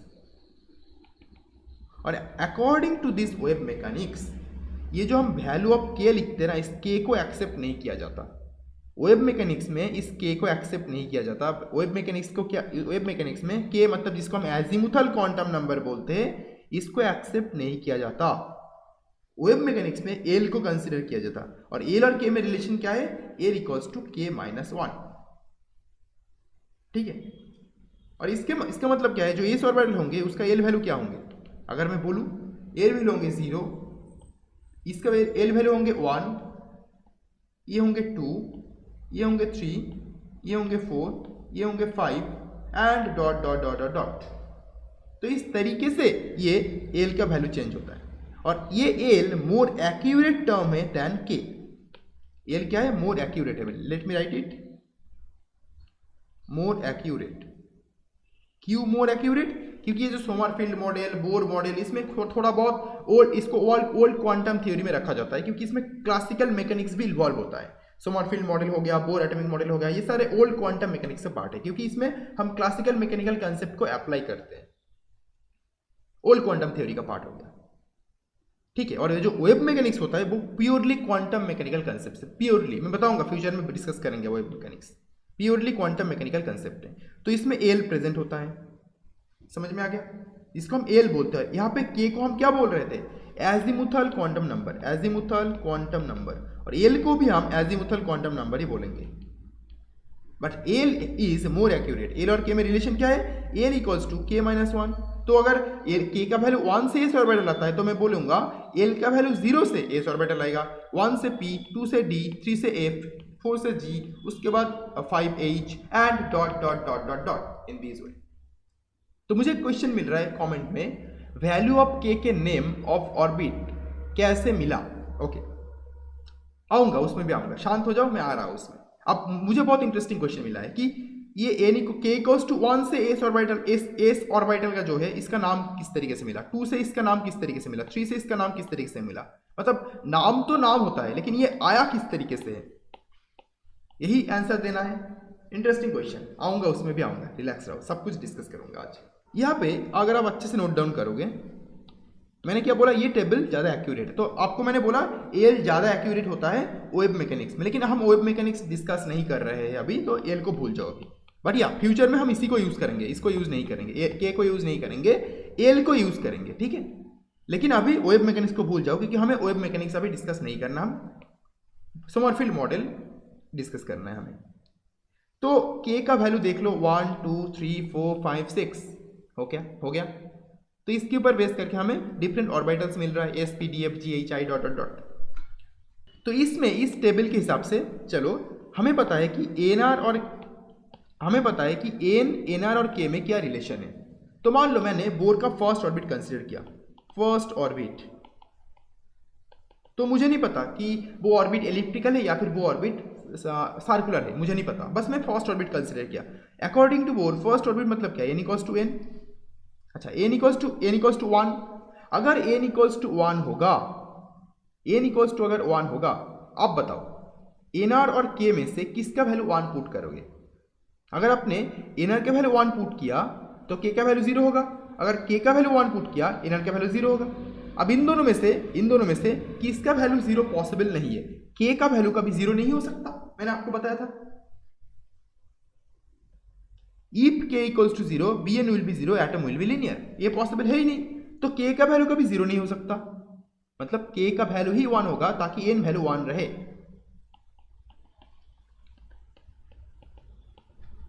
मैंने एन आर को 0 कर दिया।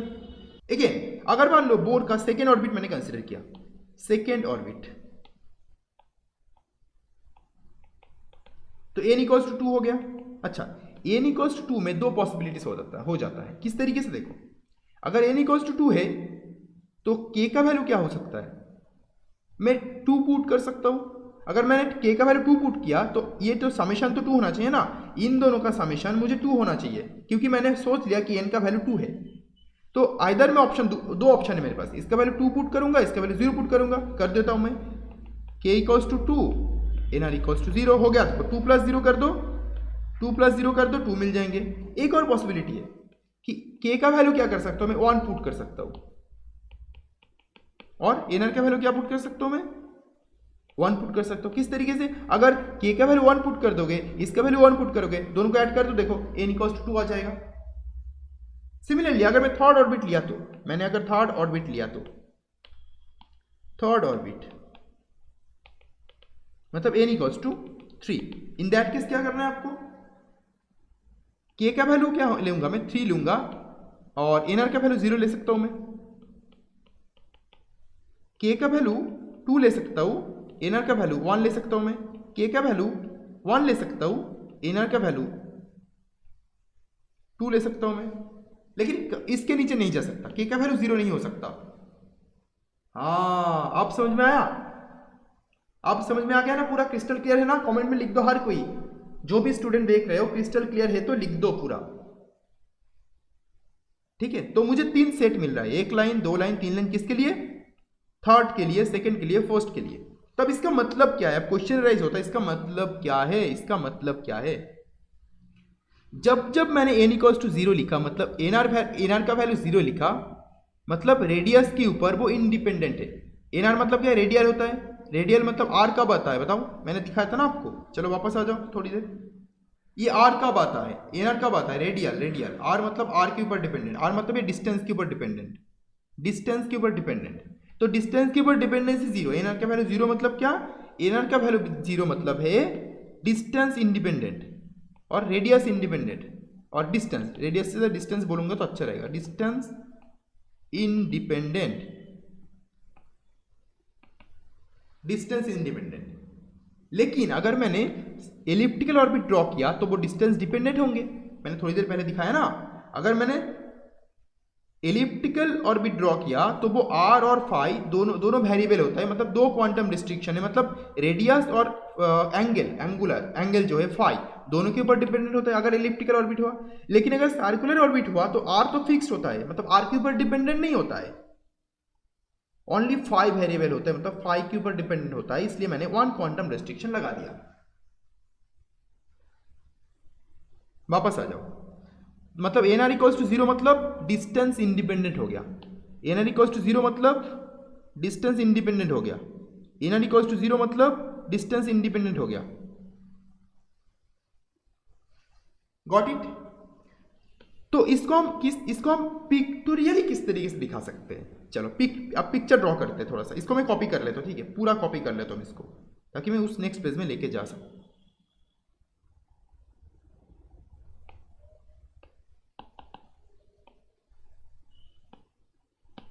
ये मेरा हो गया सिस्टम पूरा, ये मेरा सिस्टम है, राइट। अच्छा, सबसे पहले फर्स्ट ऑर्बिट की बातें करते हैं। चलो फर्स्ट ऑर्बिट की, कौन सा ऑर्बिट? सोमरफील्ड ऑर्बिट, ठीक है। n equals to 1, k equals to 1, n equals to 1, k equals to 1, nr equals to 0। आपको फॉर्मूला पता है ना already, bn divided by an equals to k divided by nr plus k, right. अच्छा, यहाँ पे अगर k का value आप पुट करोगे, k का वैल्यू क्या है? 1 है, पुट कर दो 1 डिवाइडेड बाई nr का वैल्यू क्या है? अगर n इक्वल्स टू 1 लिया तो nr का वैल्यू है 0,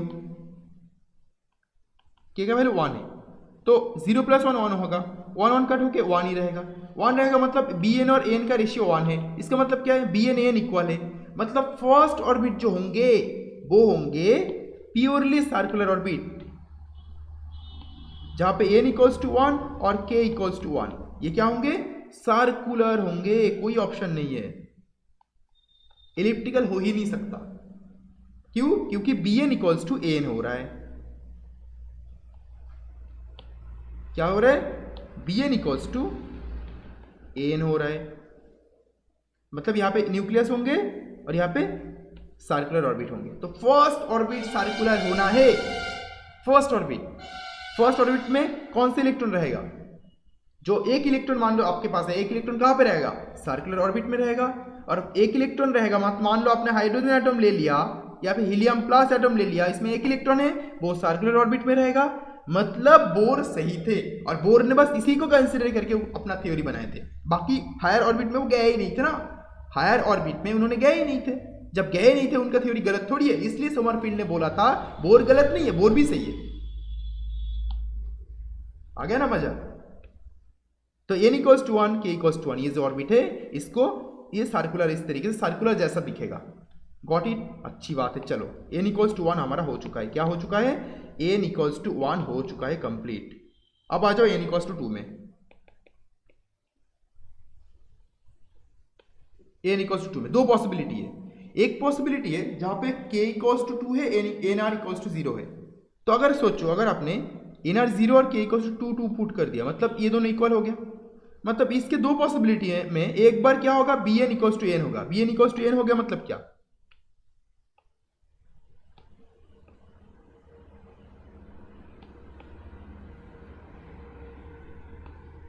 ये हो गया, सर्कुलर हो गया, ग्रेट, अच्छी बात है। यहां पे न्यूक्लियस दे दिया मैंने। अच्छा, सेकेंड एक और पॉसिबिलिटी है, k equals to 1, nr equals to 1, तो यहाँ पे 1 पुट करूंगा मैं, यहाँ पे nr equals to 1, k equals to 1, मतलब 1/2 bn और n का जो वैल्यू होगा वो होंगे 1/2, मतलब an डबल होंगे bn से। यस, an डबल bn से कैसे हो सकता है? जब आपका ऑर्बिट इस तरीके से होंगे।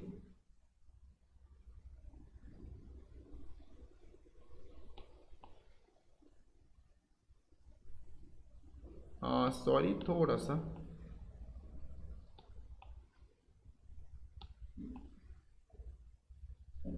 अब सही है, थोड़ा सा और एडिटिंग करूं।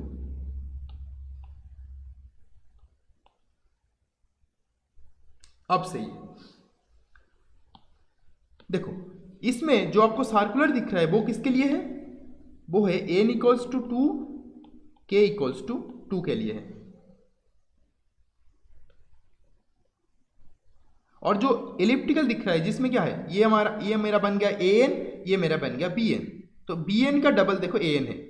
यही डिसाइड हुआ था ना, जब आप n इक्वल्स, और यहाँ पे, अच्छा यहाँ पे मुझे nr का वैल्यू भी देना चाहिए शायद, ठीक है, यहाँ पे nr का वैल्यू भी देना चाहिए ताकि और इजी हो। nr इक्वल्स टू 0 था, यहाँ पे भी nr इक्वल्स टू 0 था, और nr इक्वल्स टू 0 के लिए मुझे क्या मिल रहा है? ये सर्कुलर ऑर्बिट मिल रहा है, ग्रेट। एलिप्टिकल क्यों मिलेगा? जब n इक्वल्स टू 2 होंगे ही होंगे, इसमें कोई इशू नहीं है, k इक्वल्स टू 1 और nr equals to 1।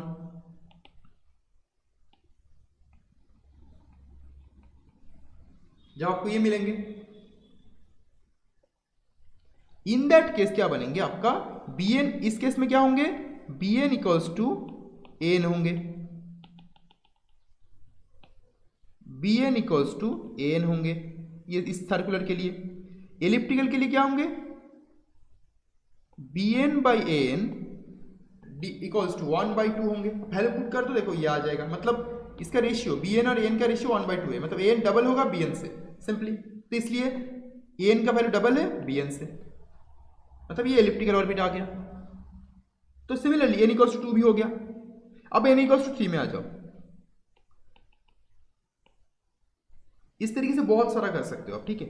N equals to 3 में आ जाओ, एन इक्वल्स टू 3 में फर्स्ट के इक्वल्स टू 3 होगा, एन आर 0 होगा, 2 होगा, एन आर 1 होगा, दिस होगा, दिस होगा। चलो एक एक करके कैलकुलेशन कर लेते हैं। सबसे पहले अगर अगर अगर 3 3 होगा मतलब एन आर 0 मतलब सर्कुलर हो जाएगा ना, बी एन एन इक्वल हो जाएगा,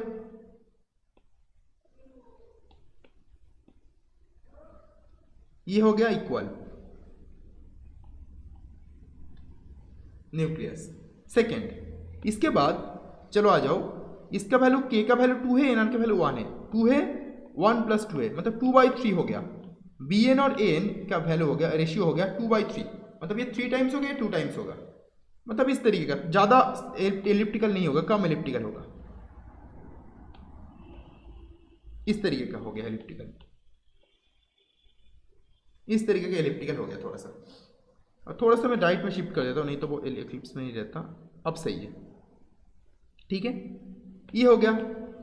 और एक अब इसको ले लो, N equals to 3, k equals to 1, n r equals to 2, तो के इक्वल्स टू 1 है, एन आर इक्वल्स टू 2 है, 1 है, 1/3 मतलब एक एन क्या होगा 3 टाइम्स होगा देन बी एन से, मतलब एन का वैल्यू सेमी मेजर एक्सिस बहुत लंबा होगा,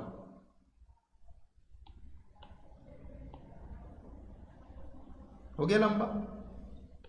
ये मेरा एन है, ये मेरा बी एन है, देखो 3 टाइम्स हो गया, 1 टाइम्स 2 टाइम्स, ओके मोर और लेस सही है, 3 टाइम्स हो गया। और ये जो सर्कुलर मिल रहा है वो किस लिए मिल रहा है, सर्कुलर मिल रहा है आपको N equals to 3, k equals to 3, n r equals to 0 के लिए।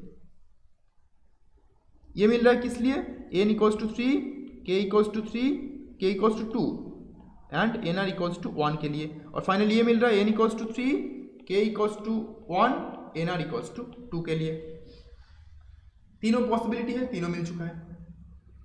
अब इस तरीके से n equals to 4, n equals to 5 हर चीज ड्रॉ कर सकते हो। अच्छा, अब ये कंसेप्ट, ये डिफरेंट काइंड्स ऑफ पॉसिबिलिटीज मिल रहा है, इसका मतलब क्या है, देखो ये जो कंसेप्ट है यही कंसेप्ट है आपका ऑर्बिटल का कंसेप्ट। किस तरीके से एक्सप्लेन करूं, आपको ऑलरेडी पता है, s orbital, p orbital, d orbital, f orbital, right. जो n equals to 1, k equals to 1, n r equals to 0 है ना, वो डिटरमिन करता है एस ऑर्बिटल को।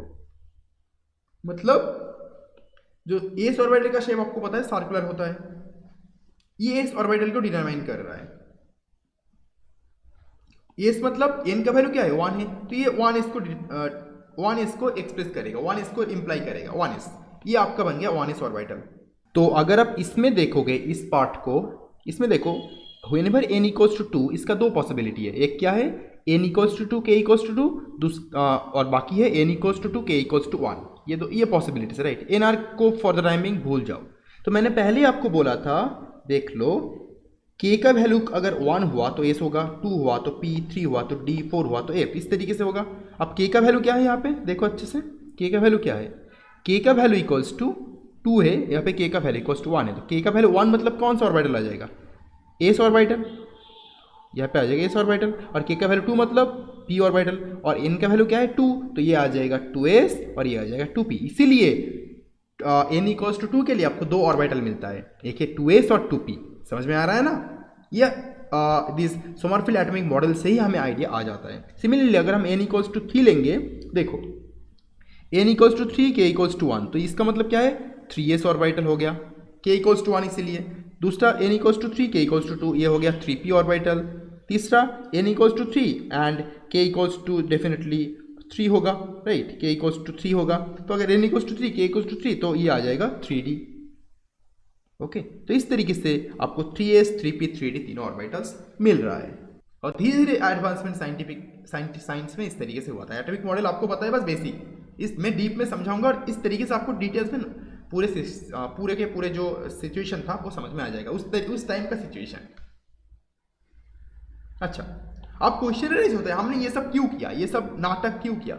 ये नाटक इसलिए किया क्योंकि हमें फाइन स्पेक्ट्रम को एक्सप्लेन करना था। देखो नाटक कहाँ से शुरू हुआ था, फाइन स्पेक्ट्रम बोर एक्सप्लेन नहीं कर पा रहा था, उसके लिए नाटक शुरू हुआ।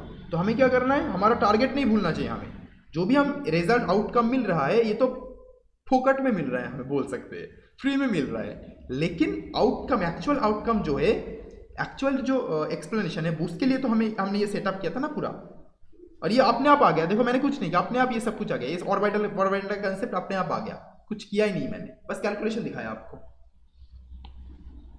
तो अब फाइन स्पेक्ट्रम,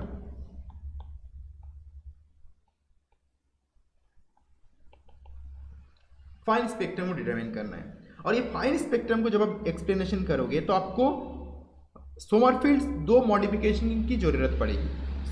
मतलब बोर का जो थ्योरी था, उस बोर थ्योरी से सोमरफील्ड में जब आप आओगे उसमें मॉडिफिकेशन की जरूरत पड़ेगी, ठीक है। तो फर्स्ट सोमरफील्ड मॉडिफिकेशन, और सोमरफील्ड किसको मॉडिफाई किया? बोर थ्योरी को मॉडिफाई किया। मान लो अगर मैं बोर थ्योरी की बात करूं फिर से,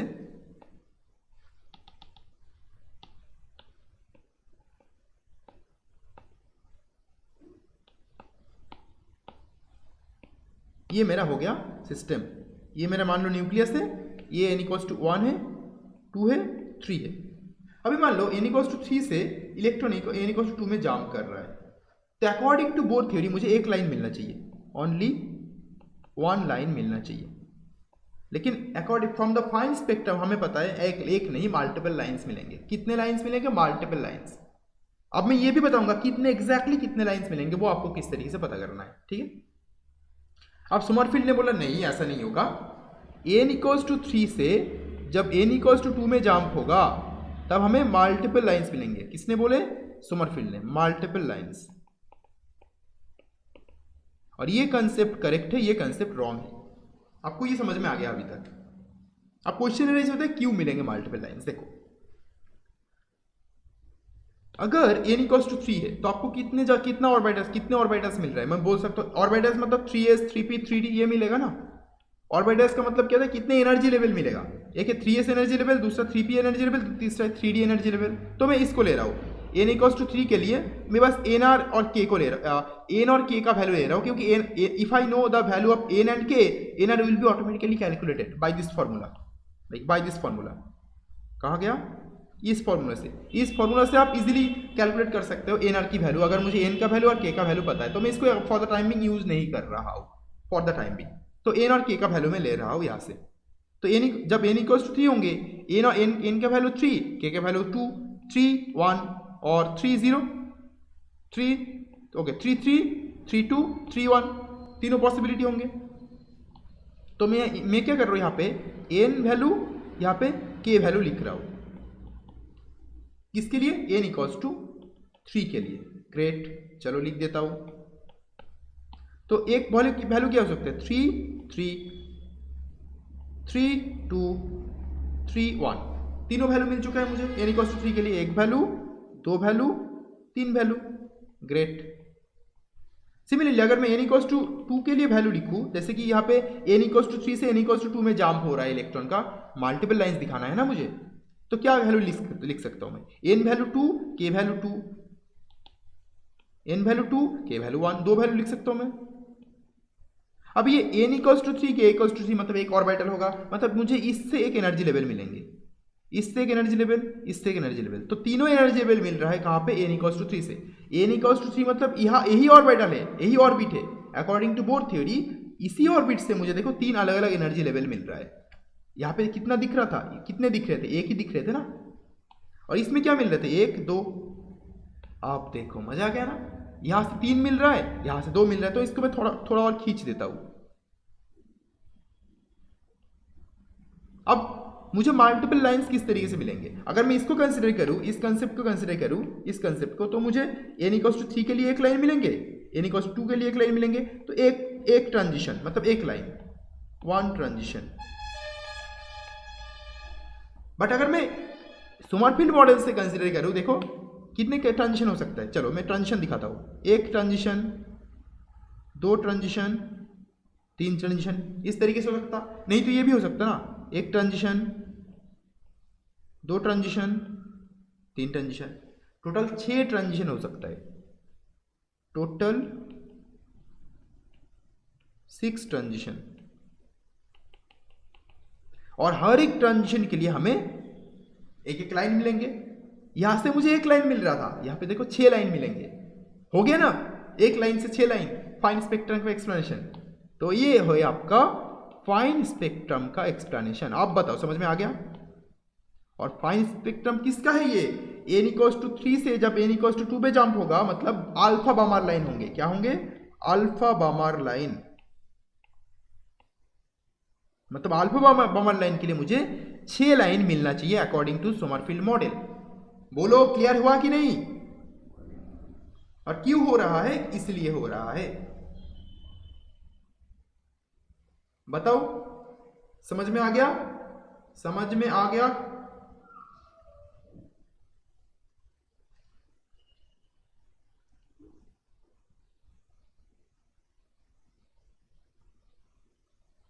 ग्रेट। अभी मैं आपको कुछ और एग्जाम्पल भी देता हूं। चलो एग्जाम्पल्स। अगर मैं बोलूं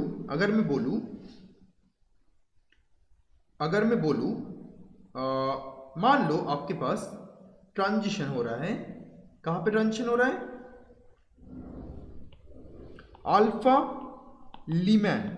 अल्फा लाइमैन लाइन का ट्रांजिशन हो रहा है। अल्फा लाइमैन मतलब क्या? 2 to 1 हो रहा है, राइट? n इक्वल्स टू 2 से n इक्वल्स टू 1। अच्छा, n इक्वल्स टू 2 से n इक्वल्स टू 2 से n इक्वल्स टू 1।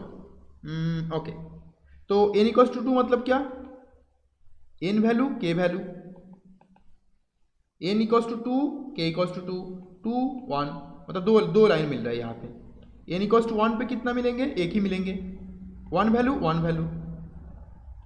तो दो पॉसिबिलिटी देखो, एक पॉसिबिलिटी यहां से यहाँ पे, एक पॉसिबिलिटी यहाँ पे। Yes, it's also possible. मतलब अल्फा लिमैन के लिए 2 लाइन मिलना चाहिए, 2 लाइन मिलना चाहिए, राइट? सिमिलरली अगर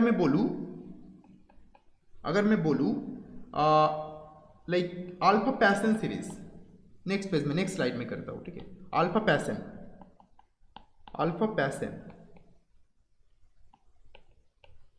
पैसन मतलब क्या?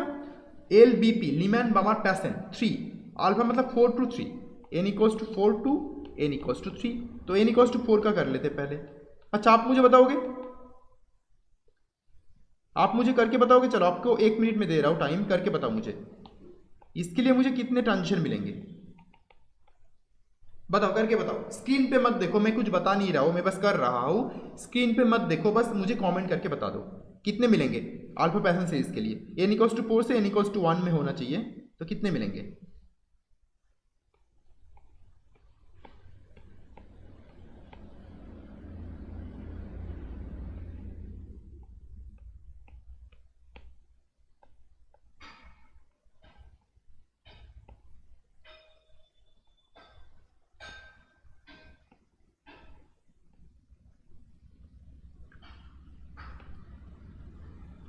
बारह लाइन मिलेंगे। ओके, देख लेते हैं। ओके, 1 2 3 4।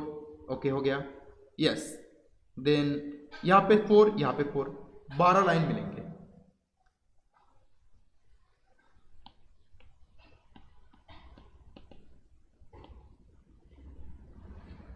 ठीक है, तो क्या करना है आपको? चारों में से फर्स्ट में करो, चारों में से सेकंड में करो, चारों में से थर्ड में करो। हो गया पूरा कंप्लीट। ओके, 12 लाइंस मिलेंगे। बट क्या हुआ, एक और लाइक एक स्पेक्ट्रोस्कोपिक स्टडी किया गया।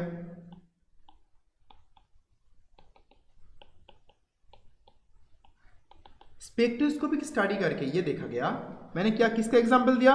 फर्स्ट ऑफ ऑल मैंने अल्फा बामार का एग्जांपल दिया, सेकंड मैंने अल्फा लिमैन का एग्जांपल दिया, थर्ड अल्फा पैसन का एग्जांपल दिया। देखा गया कि अल्फा जो बामार लाइन होता है ना, alpha Balmer, alpha Lyman and alpha Paschen, ये जो होता है, ये बस मैंने क्या देखा था, यहां से मुझे 6 लाइन मिल रहा है, राइट? 6 लाइन, टोटल 6 ट्रांजिशन हो रहा है, पॉसिबल ट्रांजिशन। एक्चुअली में इसके लिए मुझे 3 लाइन मिलता है। फाइन स्पेक्ट्रम तो है, 3 लाइन मिलता है। और अल्फा लाइमैन के लिए कोई लाइन नहीं मिलता, मतलब एक ही लाइन मिलता है, कोई लाइन एक्स्ट्रा, मतलब फाइन स्पेक्ट्रम में डिवाइड नहीं होता, एक ही लाइन मिलता है। और अल्फा पैसन के लिए मुझे 5 लाइन मिलता है। और ये सारे एक्सपेरिमेंटल स्टडी है, तो एक्सपेरिमेंट से गलत नहीं आ सकता, राइट? मतलब देख रहे हो आप, एक प्रॉब्लम सॉल्व कर रहे हो दूसरा प्रॉब्लम आ रहा है, एक सॉल्व कर रहे हो दूसरा आ रहा है। बट इंटरेस्टिंग है ना, प्रॉब्लम्स सॉल्व करने में मजा आ रहा है। अब क्वेश्चन राइज होता है ये क्यों है, और ये आता है इसलिए क्योंकि जो ट्रांजिशन हमने दिखाया, ये जो ट्रांजिशन, जो भी पॉसिबल ट्रांजिशन, ये क्या है, 12 लाइंस। ये मतलब कहां से लिए थे हमने, कितने नंबर ऑफ ट्रांजिशन पॉसिबल है, कितने नंबर ऑफ ट्रांजिशन पॉसिबल है, वो सारे पॉसिबिलिटीज हमने ले लिए, सारे possibilities. We considered all the possibilities, all possibilities. लेकिन आप मुझे बात बताओ सिंपली, जितने पॉसिबल होंगे क्या सब में ट्रांजिशन होंगे? सच में नहीं होंगे ना। ये तो बस सारे जितने सारे पॉसिबिलिटीज हो सकते हैं वो पॉसिबिलिटीज मैंने लिए, इसलिए 12 आया, यहाँ पे 2 आया, यहाँ पे 6 आया। बट पॉसिबिलिटीज तो सारे नहीं होते ना, इतने सारे पॉसिबल है मैक्सिमम केस में। और मैंने क्यों दिखाया ये गलत, ताकि मैं सही चीज आपको सिखा सकता हूँ। एक्चुअली वो कंसेप्ट आपको इसलिए दिखाया था मैंने ताकि आप समझ जाओ कि हाँ, सही तरीके से आप डिटरमाइन कर रहे, मतलब सोमरफेल्ड एटॉमिक मॉडल से हम फाइन स्पेक्ट्रम को एक्सप्लेन कर सकते हैं। बट यहाँ पे क्या होता है, इस एक्सपेरिमेंटल स्टडी के साथ थियोरिटिकल स्टडी को मैच करवाने के लिए और क्वांटम मैकेनिकल कैलकुलेशन करना होता है। और जूस कैलकुलेशन के बाद आता है हमारा सिलेक्शन रूल। और ये सिलेक्शन रूल ये बताता है कि बस डेल्टा के का वैल्यू अगर ±1 हुआ तो ही ट्रांजिशन होगा, नहीं तो ट्रांजिशन नहीं होगा। तो ये कंडीशन किस लिए है, अलाउड ट्रांजिशन है, अलाउड ट्रांजिशन के लिए। अगर इसका वैल्यू ±1 नहीं हुआ तो वो फॉरबिडन ट्रांजिशन हो जाएगा, वो ट्रांजिशन होगा ही नहीं। अब चलो देखते हैं, डेल्टा के मतलब आइदर +1, मतलब दो के वैल्यू जहां पे ट्रांजिशन कर रहे हो उसका, उन दोनों का वैल्यू का डिफरेंस आइदर +1 होना चाहिए, नहीं तो -1 होना चाहिए, मतलब वैल्यू का डिफरेंस सिंपली 1 होना चाहिए। चलो देख लेते हैं। इसमें देखो 1 से 3, 1 3 डिफरेंस, एक के का वैल्यू देखना है, एन का वैल्यू नहीं, के का वैल्यू देखना है। 1 से 3 पॉसिबल होगा? आप बताओगे मुझे, ये और नो? नहीं होगा। मैं इसको रब कर देता हूँ या फिर स्लाइड कर देता हूँ थोड़ा सा, यहाँ पे, यहाँ से यहाँ पे। देन 1 से 1 से 3 हो गया, 2 से 3, हाँ देखो ये 2 से 3 जो देखो अच्छे से, 2 से 3 होगा, 2 और 3 में डिफरेंस 1 है, हाँ होगा, येलो कलर मतलब होगा। देन 3 से 3 0 होगा, नहीं होगा।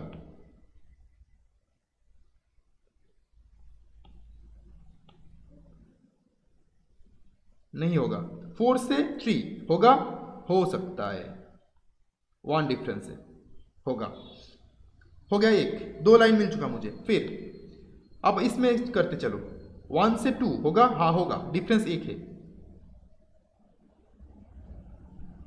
देन 2 से 2 0 नहीं होगा। देन 3 से 2 होगा, हाँ होगा।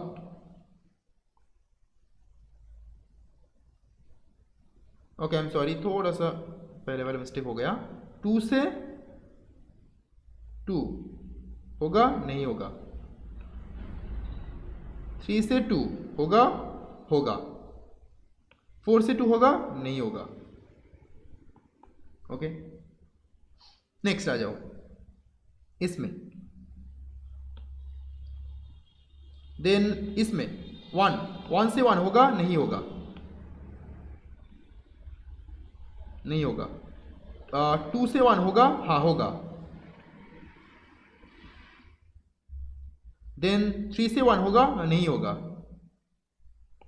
4 से 1 होगा, नहीं होगा। कितने लाइन मिले, कितनी येलो लाइन, 1 2 3 4 5।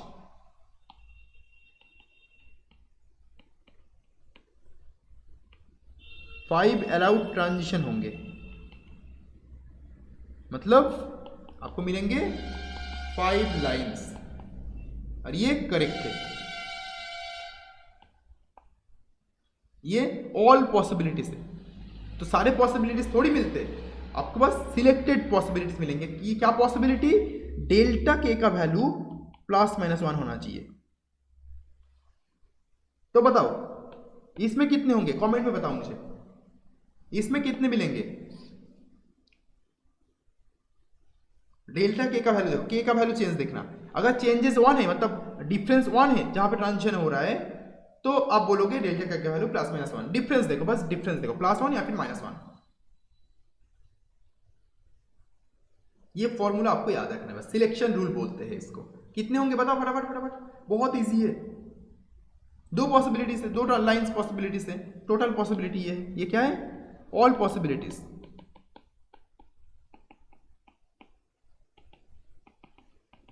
हाँ गुड। क्यों होंगे, कौन सा होंगे, देखो अच्छे से। 1 to 1 0 होता है, नहीं होगा ये। जीरो क्या होता है, पॉसिबल नहीं होता है। लेकिन 2 से 1 इसमें डिफरेंस लोगे तो होंगे, तो क्या 1 अलाउड ट्रांजिशन, मतलब क्या होंगे आपके एक लाइन मिलेंगे। ग्रेट। सिमिलरली बताओ इसमें कितने होंगे, इसमें कितने होंगे बताओ मुझे। फर्स्ट इसको देखो, होगा 1 to 2 होगा, एक डिफरेंस है। 2 to 2 0 नहीं होगा, कट कर देता हूं मैं इसको। देन 3 to 2 होगा, यस होगा, ये होगा, ये होगा। देन आ जाओ इसमें 1 to 1 0 नहीं होगा। देन 2 to 1 होगा, 3 to ओके थोड़ा सा मिस्टेक किया मैंने यहाँ पे, ठीक है गाइस, थोड़ा सा मिस्टेक किया मैंने यहाँ पे, पहले वाली इसमें होंगे, इसमें होना चाहिए, ओके इसमें तो 3 to 1 होगा, नहीं होगा। कितने मिल रहे, 1 2 3, नो अनन्ना इट्स नॉट 4, ओके ये होगा, ठीक है। ये क्यों कैसे हो सकता है, इसको तो मैंने पहले दिखा दिया था, देखो ये तो मैंने दो चीजें, दो सेम चीजें दो बार लिख दिया, राइट, ऐसा नहीं हो सकता, यहाँ पे होगा ये। तो ये देखो यहाँ पे कितने होंगे 1 2 3, तो इसमें टोटल ट्रांजिशन क्या होंगे 6 होंगे, टोटल पॉसिबल ट्रांजिशन 6 होना चाहिए था, बट ये ऑल पॉसिबिलिटीज है, लाइक ऑल पॉसिबिलिटीज 6 है, बट 3 अलाउड ट्रांजिशन होंगे, ओके 3 अलाउड ट्रांजिशन होंगे, बस हो गया। इस तरीके से आप इसको डिसाइड करोगे। और मतलब क्या मिल रहा है देखो, 3 लाइन, 1 लाइन, 5 लाइन। 3 लाइन को हम बोलते हैं ट्रिपलेट, 1 लाइन को बोलते हैं हम सिंगलेट लाइन, 5 लाइन को बोलते हैं हम quintet. Triplet, singlet, quintet. Clear हुआ या नहीं हुआ बोलो। तो ये सिलेक्शन रूल बहुत ज्यादा इंपॉर्टेंट है, बहुत ही ज्यादा इंपॉर्टेंट है। ये सिलेक्शन रूल बहुत ज्यादा इंपॉर्टेंट है, बोलो ये क्लियर हुआ। अच्छा फील हो रहा है ना अभी, जो हमने एक्सप्लेन करना चाहता वो हमने एक्सप्लेन कर दिया, और एक्स्ट्रा आउटकम भी हमें मिल चुका है। प्लीज कमेंट फर्स्ट किया करो, कमेंट फर्स्ट किया करो, फर्स्ट फटाफट कमेंट किया करो, ठीक है। Good job. नेक्स्ट ये हमारा आ गया फर्स्ट मॉडिफिकेशन। देखो फर्स्ट मॉडिफिकेशन से ही हमने एक्सप्लेन कर लिया, अब मुझे सेकेंड मॉडिफिकेशन से ये दिखाना है, एक और प्रूफ दिखाना है, ठीक है। सेकेंड मॉडिफिकेशन से सेकेंड सोमरफील्ड मॉडिफिकेशन। अच्छा मैंने क्या बोला, यहां पे मेरा न्यूक्लियस है, ये मेरा एलिप्टिकल ऑर्बिट है, ये यहां पे मेरा न्यूक्लियस है, यहां पे मेरा मान लो इलेक्ट्रॉन है, ये मेरा बेसिक ऑर्बिट, बेसिक थिंग है। तो यहां पे क्या है, इलेक्ट्रॉन न्यूक्लियस है, यहां पे इलेक्ट्रॉन है, और इस तरीके से इलेक्ट्रॉन रिवॉल्व कर रहा है। तो जब रिवॉल्व करेगा इलेक्ट्रॉन तो आप किस तरीके से मिलेंगे आपको, देखो यहां पे न्यूक्लियस है, मान लो इस तरीके से रिवॉल्व करेगा, एक रिवॉल्व हो गया, इस तरीके से, इस तरीके से, इस तरीके से, इस तरीके से, इस तरीके से, इस तरीके से, इस तरीके से, इस तरीके से, इस तरीके से, इस कुछ फील आ रहा है ना।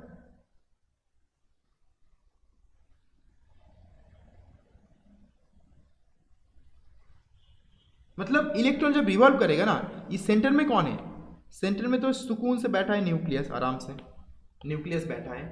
इलेक्ट्रॉन क्या कर रहा है, यहाँ पे एलिप्टिकल ऑर्बिट में रिवॉल्व कर रहा है। इसका मतलब ये थोड़ी है कि ये एलिप्टिकल ऑर्बिट बस यहाँ पे ही है, मतलब यहाँ पे बैठा है,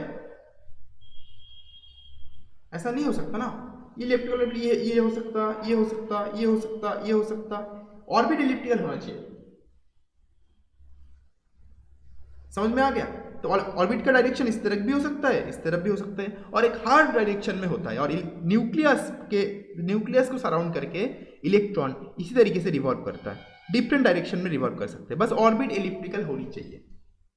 ठीक है, तो जब ऑर्बिट एलिप्टिकल होगा तो दो पोजीशन आ रहा है, देखो एक बार इलेक्ट्रॉन क्या कहाँ पे रह सकते हैं, इलेक्ट्रॉन एक बार यहाँ पे रह सकता है, यहाँ पे रहेगा मतलब क्या, न्यूक्लियस से सबसे ज़्यादा दूर रहेगा, और दूसरी बार इलेक्ट्रॉन यहाँ पे रह सकता है, मतलब न्यूक्लियस के सबसे पास रहेगा, राइट।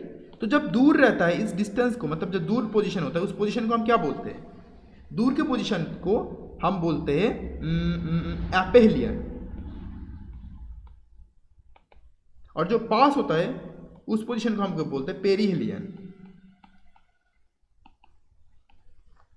राइट। और जब इलेक्ट्रॉन पास आता है उसका वेलोसिटी मैक्सिमम होता है, मतलब मान लो ये आपका न्यूक्लियस है, यहाँ पे न्यूक्लियस प्रेजेंट है, तो यहाँ पे मेरा न्यूक्लियस दूर है, ऐसा आ रहा है,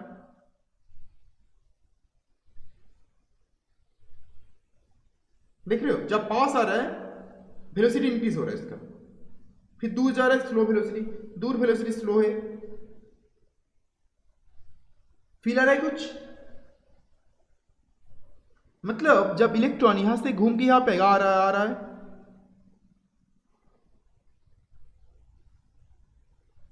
मतलब इस पोजीशन में जब पास आएगा उसका वेलोसिटी मैक्सिमम होता है, और इसका वेलोसिटी मैक्सिमम वेलोसिटी, और एपेलियन पोजीशन में होता है मिनिमम वेलोसिटी, सबसे कम वेलोसिटी। और मतलब इस पोजीशन में इलेक्ट्रॉन का, अगर हम ये इलेक्ट्रॉन का इस पोजीशन में वेलोसिटी मैक्सिमम है, पेरिहेलियन पोजीशन में इस पोजीशन में इलेक्ट्रॉन का वेलोसिटी मिनिमम है एपेलियन पोजीशन में, तो इस इलेक्ट्रॉन की एनर्जी क्या है, अगर हम वो एनर्जी एक्सप्रेशन निकाले तो हमें क्या वैल्यू मिलेंगे पता है, ये इक्वल्स टू, चलो मैं इसको थोड़ा सा शिफ्ट करके एनर्जी एक्सप्रेशन लिखता हूँ यहाँ पे, अगर एनर्जी एक्सप्रेशन निकाले तो मिलेंगे minus m(e⁴ z² divided by 8 epsilon not square h square n square 1 plus alpha square z square divided by n 1 by k minus 3/4n।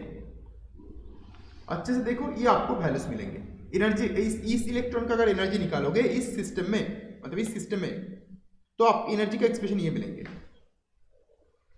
और इस एनर्जी एक्सप्रेशन में अगर आप अच्छे से नोटिस करोगे तो आपको दो टर्म मिलेंगे, एक k एक n। इसका मतलब क्या है, इलेक्ट्रॉन का जो एनर्जी होता है वो k के वैल्यू के ऊपर भी डिपेंडेंट होता है, n के वैल्यू के ऊपर भी डिपेंडेंट होता है। k मतलब क्या है, एजिमुथल क्वांटम नंबर, n मतलब प्रिंसिपल क्वांटम नंबर, दोनों के वैल्यू के ऊपर डिपेंडेंट होता है। मतलब ये जो ट्रांजिशन हो रहा है, n और k का वैल्यू मैंने लिखा, n और k का वैल्यू जो मैंने लिखा, ये दोनों का वैल्यू क्या होता है, एक एनर्जी, मैंने बोला था क्या, इसके रिगार्डिंग एक एनर्जी लेवल देगा, मतलब ये जो एनर्जी लेवल है वो n के ऊपर डिपेंडेंट होगा और k के ऊपर डिपेंडेंट होगा, एनर्जी के ऊपर डिपेंडेंट नहीं होगा, इनडायरेक्टली होगा बट डायरेक्टली नहीं होगा। From this expression you are saying that k और n के वैल्यू के ऊपर डिपेंडेंट है, इसलिए मैंने यहाँ पे nr नहीं लिखा था। बाय द वे nr के ऊपर भी डिपेंडेंट होगा क्योंकि n में nr छुपा हुआ है, तो बस अब समझ जाओ कि k का वैल्यू और n का वैल्यू के ऊपर एनर्जी डिपेंड करेगा, मतलब हर एक हमारा एनर्जी लेवल होगा, मतलब हर एक एनर्जी लेवल से ट्रांजिशन हो सकता है, ये transition rule selection rule follow करके, ठीक है। तो मुझे क्वेश्चन मिल रहा है कमेंट में, अलाउड स्पेक्ट्रल लाइन निकालने का कितने शॉर्टकट फॉर्मूला है क्या, शॉर्टकट फॉर्मूला चाहिए आपको, मत ढूंढो ना, आपको ये क्वेश्चन एग्जाम में नहीं आएंगे, टेंशन नहीं है, आपको ये क्वेश्चन एग्जाम में नहीं आएंगे। हाँ हो सकता है होगा बट मुझे नहीं पता, मैंने वो याद नहीं रखा, मैं बेसिक से मैं याद रख रहा हूँ। अब बताओ इसमें क्या टफ है, इसमें तो हर एक चीज़ ईजी है ना, शॉर्टकट मत ढूंढो, मैं प्लीज बता रहा हूँ शॉर्टकट मेथड पे मत जाओ, मैंने पहले ही क्लियर कर दिया था, मैं शॉर्टकट मेथड फॉलो नहीं करता हूँ। हाँ होगा, आप खुद बनाओ ना, आप खुद बनाओ शॉर्टकट मेथड, लेकिन किसी शॉर्टकट मेथड पे मत जाओ, गलती करोगे वहां पे, ठीक है। आप खुद बना लो, आपको प्रोसेस पता है किस तरीके से बनाना है, आप खुद बना लो शॉर्टकट, बट शॉर्टकट मेथड पे मैक्सिमम केस में मत जाना, वहां पे अंडरस्टैंडिंग खत्म हो जाती है। बार बार अगर इसी कंसेप्ट को अप्लाई करके आप करोगे ना, अंडरस्टैंडिंग बना रहेगा, नहीं तो अंडरस्टैंडिंग खत्म हो जाता है, अदरवाइज इट्स ओके। बट मुझे नहीं पता क्या शॉर्टकट है, बस मैंने आपको बताया इसका वैल्यू डेल्टा प्लस माइनस 1 होगा। ट्रांजिशन करके देख लो, आपको ट्रांजिशन करना आता होगा ना, ये के वैल्यू पुट करना आता है, फिर एनर्जी लेवल होगा हर एक के वैल्यू के लिए और एन वैल्यू के लिए, तो आपको मिल जाएंगे। इसलिए तो मैंने ये इक्वेशन दिखाया कि एनर्जी किसके ऊपर डिपेंडेंट होता है, के ऊपर, एन के ऊपर, और हर एक देखो के और एन के वैल्यू के लिए मुझे एक एनर्जी मिला है, इस एनर्जी से इस एनर्जी लेवल पे ट्रांजिशन हो सकता है ना। तो इसीलिए मैंने ये इक्वेशन दिखाया कि हाँ एनर्जी भी डिपेंडेंट होता है के और एन के लिए, के और एन के ऊपर, एंड बिकॉज ऑफ दैट आपको different kinds of allowed transition मिलता है और उसमें से आपको फाइन स्पेक्ट्रम मिलता है। Got my question? तो इसी बहाने लगे हाथ में आपको एक चीज बताना चाहता हूं। आपको बताया इसरो ने आई थिंक 2013 में मंगलयान सेंड किए थे, राइट? तो आपको पता है जो मैंने अभी एपेलियन और पेरिहेलियन में मैक्सिमम वेलोसिटी और मिनिमम वेलोसिटी कंसेप्ट यूज किया, इसी कंसेप्ट का इसरो ने भी यूज किया था अर्थ, ये मान लो आपका अर्थ है, अर्थ से मंगलयान को मतलब निकालने के लिए। पता है क्या कहते हैं आपको? पता है इस पोजीशन में वेलोसिटी बहुत ज़्यादा होता है, इस पोजीशन में वेलोसिटी कम होता है। तो पहले क्या किया उन्होंने, रॉकेट को छोड़ा और इस पोजीशन में पहले मंगलयान को सेट किया, इस एलिप्टिकल ऑर्बिट में, सर्कुलर ऑर्बिट से एलिप्टिकल ऑर्बिट में, अर्थ ये मेरा अर्थ है, अर्थ के एलिप्टिकल ऑर्बिट में सेट किया। तो जब यहाँ पे आ रहा था मंगलयान तो यहाँ पे वेलोसिटी इंक्रीज, फिर देखो अच्छे से देखो, वेलोसिटी इंक्रीज, फिर इस पोजीशन पे आ गया, स्लो वेलोसिटी, कम वेलोसिटी, फिर आ गया वेलोसिटी इंक्रीज, इस पोजीशन पे आ गया। तो उन्होंने क्या किया, इस पोजीशन में जब भी ये मतलब फंडामेंटल ट्रूथ है, यहाँ पे वेलोसिटी इंक्रीज होगा ही होगा जब पास आएगा। तो जब इस पोजीशन में आके वेलोसिटी इंक्रीज हो रहा था, मतलब हमें फ्री में नेचुरल रूल की वजह से फ्री में हमें क्या मिल चुका है, ज़्यादा वेलोसिटी मिल चुका है। अगर यहाँ पे ज़्यादा वेलोसिटी मिल जाएगा, ज़्यादा वेलोसिटी यहाँ पे अगर मिल जाएगा तो सिंपली एक बात सोचो, हम क्या कर सकते हैं, इस वेलोसिटी का यूज करके हम मंगलयान का वेलोसिटी इंक्रीज कर सकते हैं ना। तो क्या किया उन्होंने, यहाँ पे आया स्लो वेलोसिटी, लो वेलोसिटी, हाई वेलोसिटी में आ गया हट करके, किस पोजीशन में, पेरिहेलियन पोजीशन पे। जब भी हाई वेलोसिटी पे आया, अब उन्होंने क्या किया, इसको छोड़ा नहीं, इस वेलोसिटी को यूज करके आप रॉकेट का भी जो थर्स्टर्स होता है ना, रॉकेट का जो बूस्टर होता है, थर्स्टर्स जो होता है, उसको भी ऑन कर दिया। तो ये वेलोसिटी ऑलरेडी था, थर्स्टर्स का वेलोसिटी और मिल गया, सीधा निकल गया मंगल की तरफ, सीधा चला गया कहाँ पे, मंगल ग्रह की तरफ, नया प्लैनेट की तरफ। तो इस वेलोसिटी का यूज किया था उन्होंने, इस एक्स्ट्रा वेलोसिटी का जो पास आने से जनरेट होता है। तो यहाँ से जब वेलोसिटी इंक्रीज हुआ, थर्स्टर्स भी ऑन कर दिया, सीधा मंगलयान। तो इस वेलोसिटी को यूज किया था ताकि हमें लेस फ्यूल में मंगलयान जा सके और वेलोसिटी मिल जाए। एक बार वेलोसिटी मिल गया, स्पेस में थोड़ी कोई अर्थ की तरह ग्रेविटी है कि कोई वेलोसिटी को मतलब रेजिस्ट करेगा, नहीं कर सकता ना। तो उस वेलोसिटी मिल गया, उस वेलोसिटी चला गया वो। इंटरेस्टिंग है ना। तो ये कंसेप्ट जो न्यूक्लियस जो इलेक्ट्रॉन फॉलो करता है, सेम कंसेप्ट मंगलयान में भी अप्लाई किया गया था। इसी वेलोसिटी को यूज करके लेस फ्यूल में हम मंगल प्लैनेट में गए थे। Got it? और ये क्यों हुआ, इसलिए हम बोल रहे थे 6 rupees per kilometre, 6 rupees per kilometre में हम मंगलयान पे गए थे। तो ये हुआ था इस मैक्सिमम वेलोसिटी की वजह से पेरिहेलियन पोजीशन में, जो कि समरफील्ड मॉडल में भी, समरफील्ड मॉडिफिकेशन, सेकेंड मॉडिफिकेशन में भी एप्लीकेबल होता है। Got it? इंटरेस्टिंग पॉइंट है, राइट? हाँ इट इज।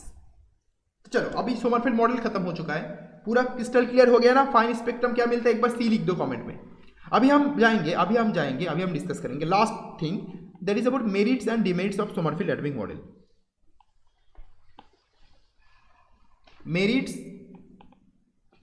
एंड डीमेरिट्स, तो मैं बस सिंपली बताऊंगा क्या मेरिट्स है क्या डिमेरिट्स है ऑफ समरफील्ड एटॉमिक मॉडल। ठीक है, मैं सिंपली बताऊंगा। तो फर्स्ट ऑफ ऑल कुछ मेरिट्स की बात कर लेते हैं। फर्स्ट मेरिट आपको बताएं क्या है। फर्स्ट मेरिट आपको है कि मेरिट से बात कर रहा हूं, फाइन स्पेक्ट्रम एक्सप्लेन करना। सेकेंड मेरिट ये होता है कि जो समरफील्ड एटॉमिक मॉडल होता है वो क्वांटम नंबर का कंसेप्ट देता है थोड़ा बहुत।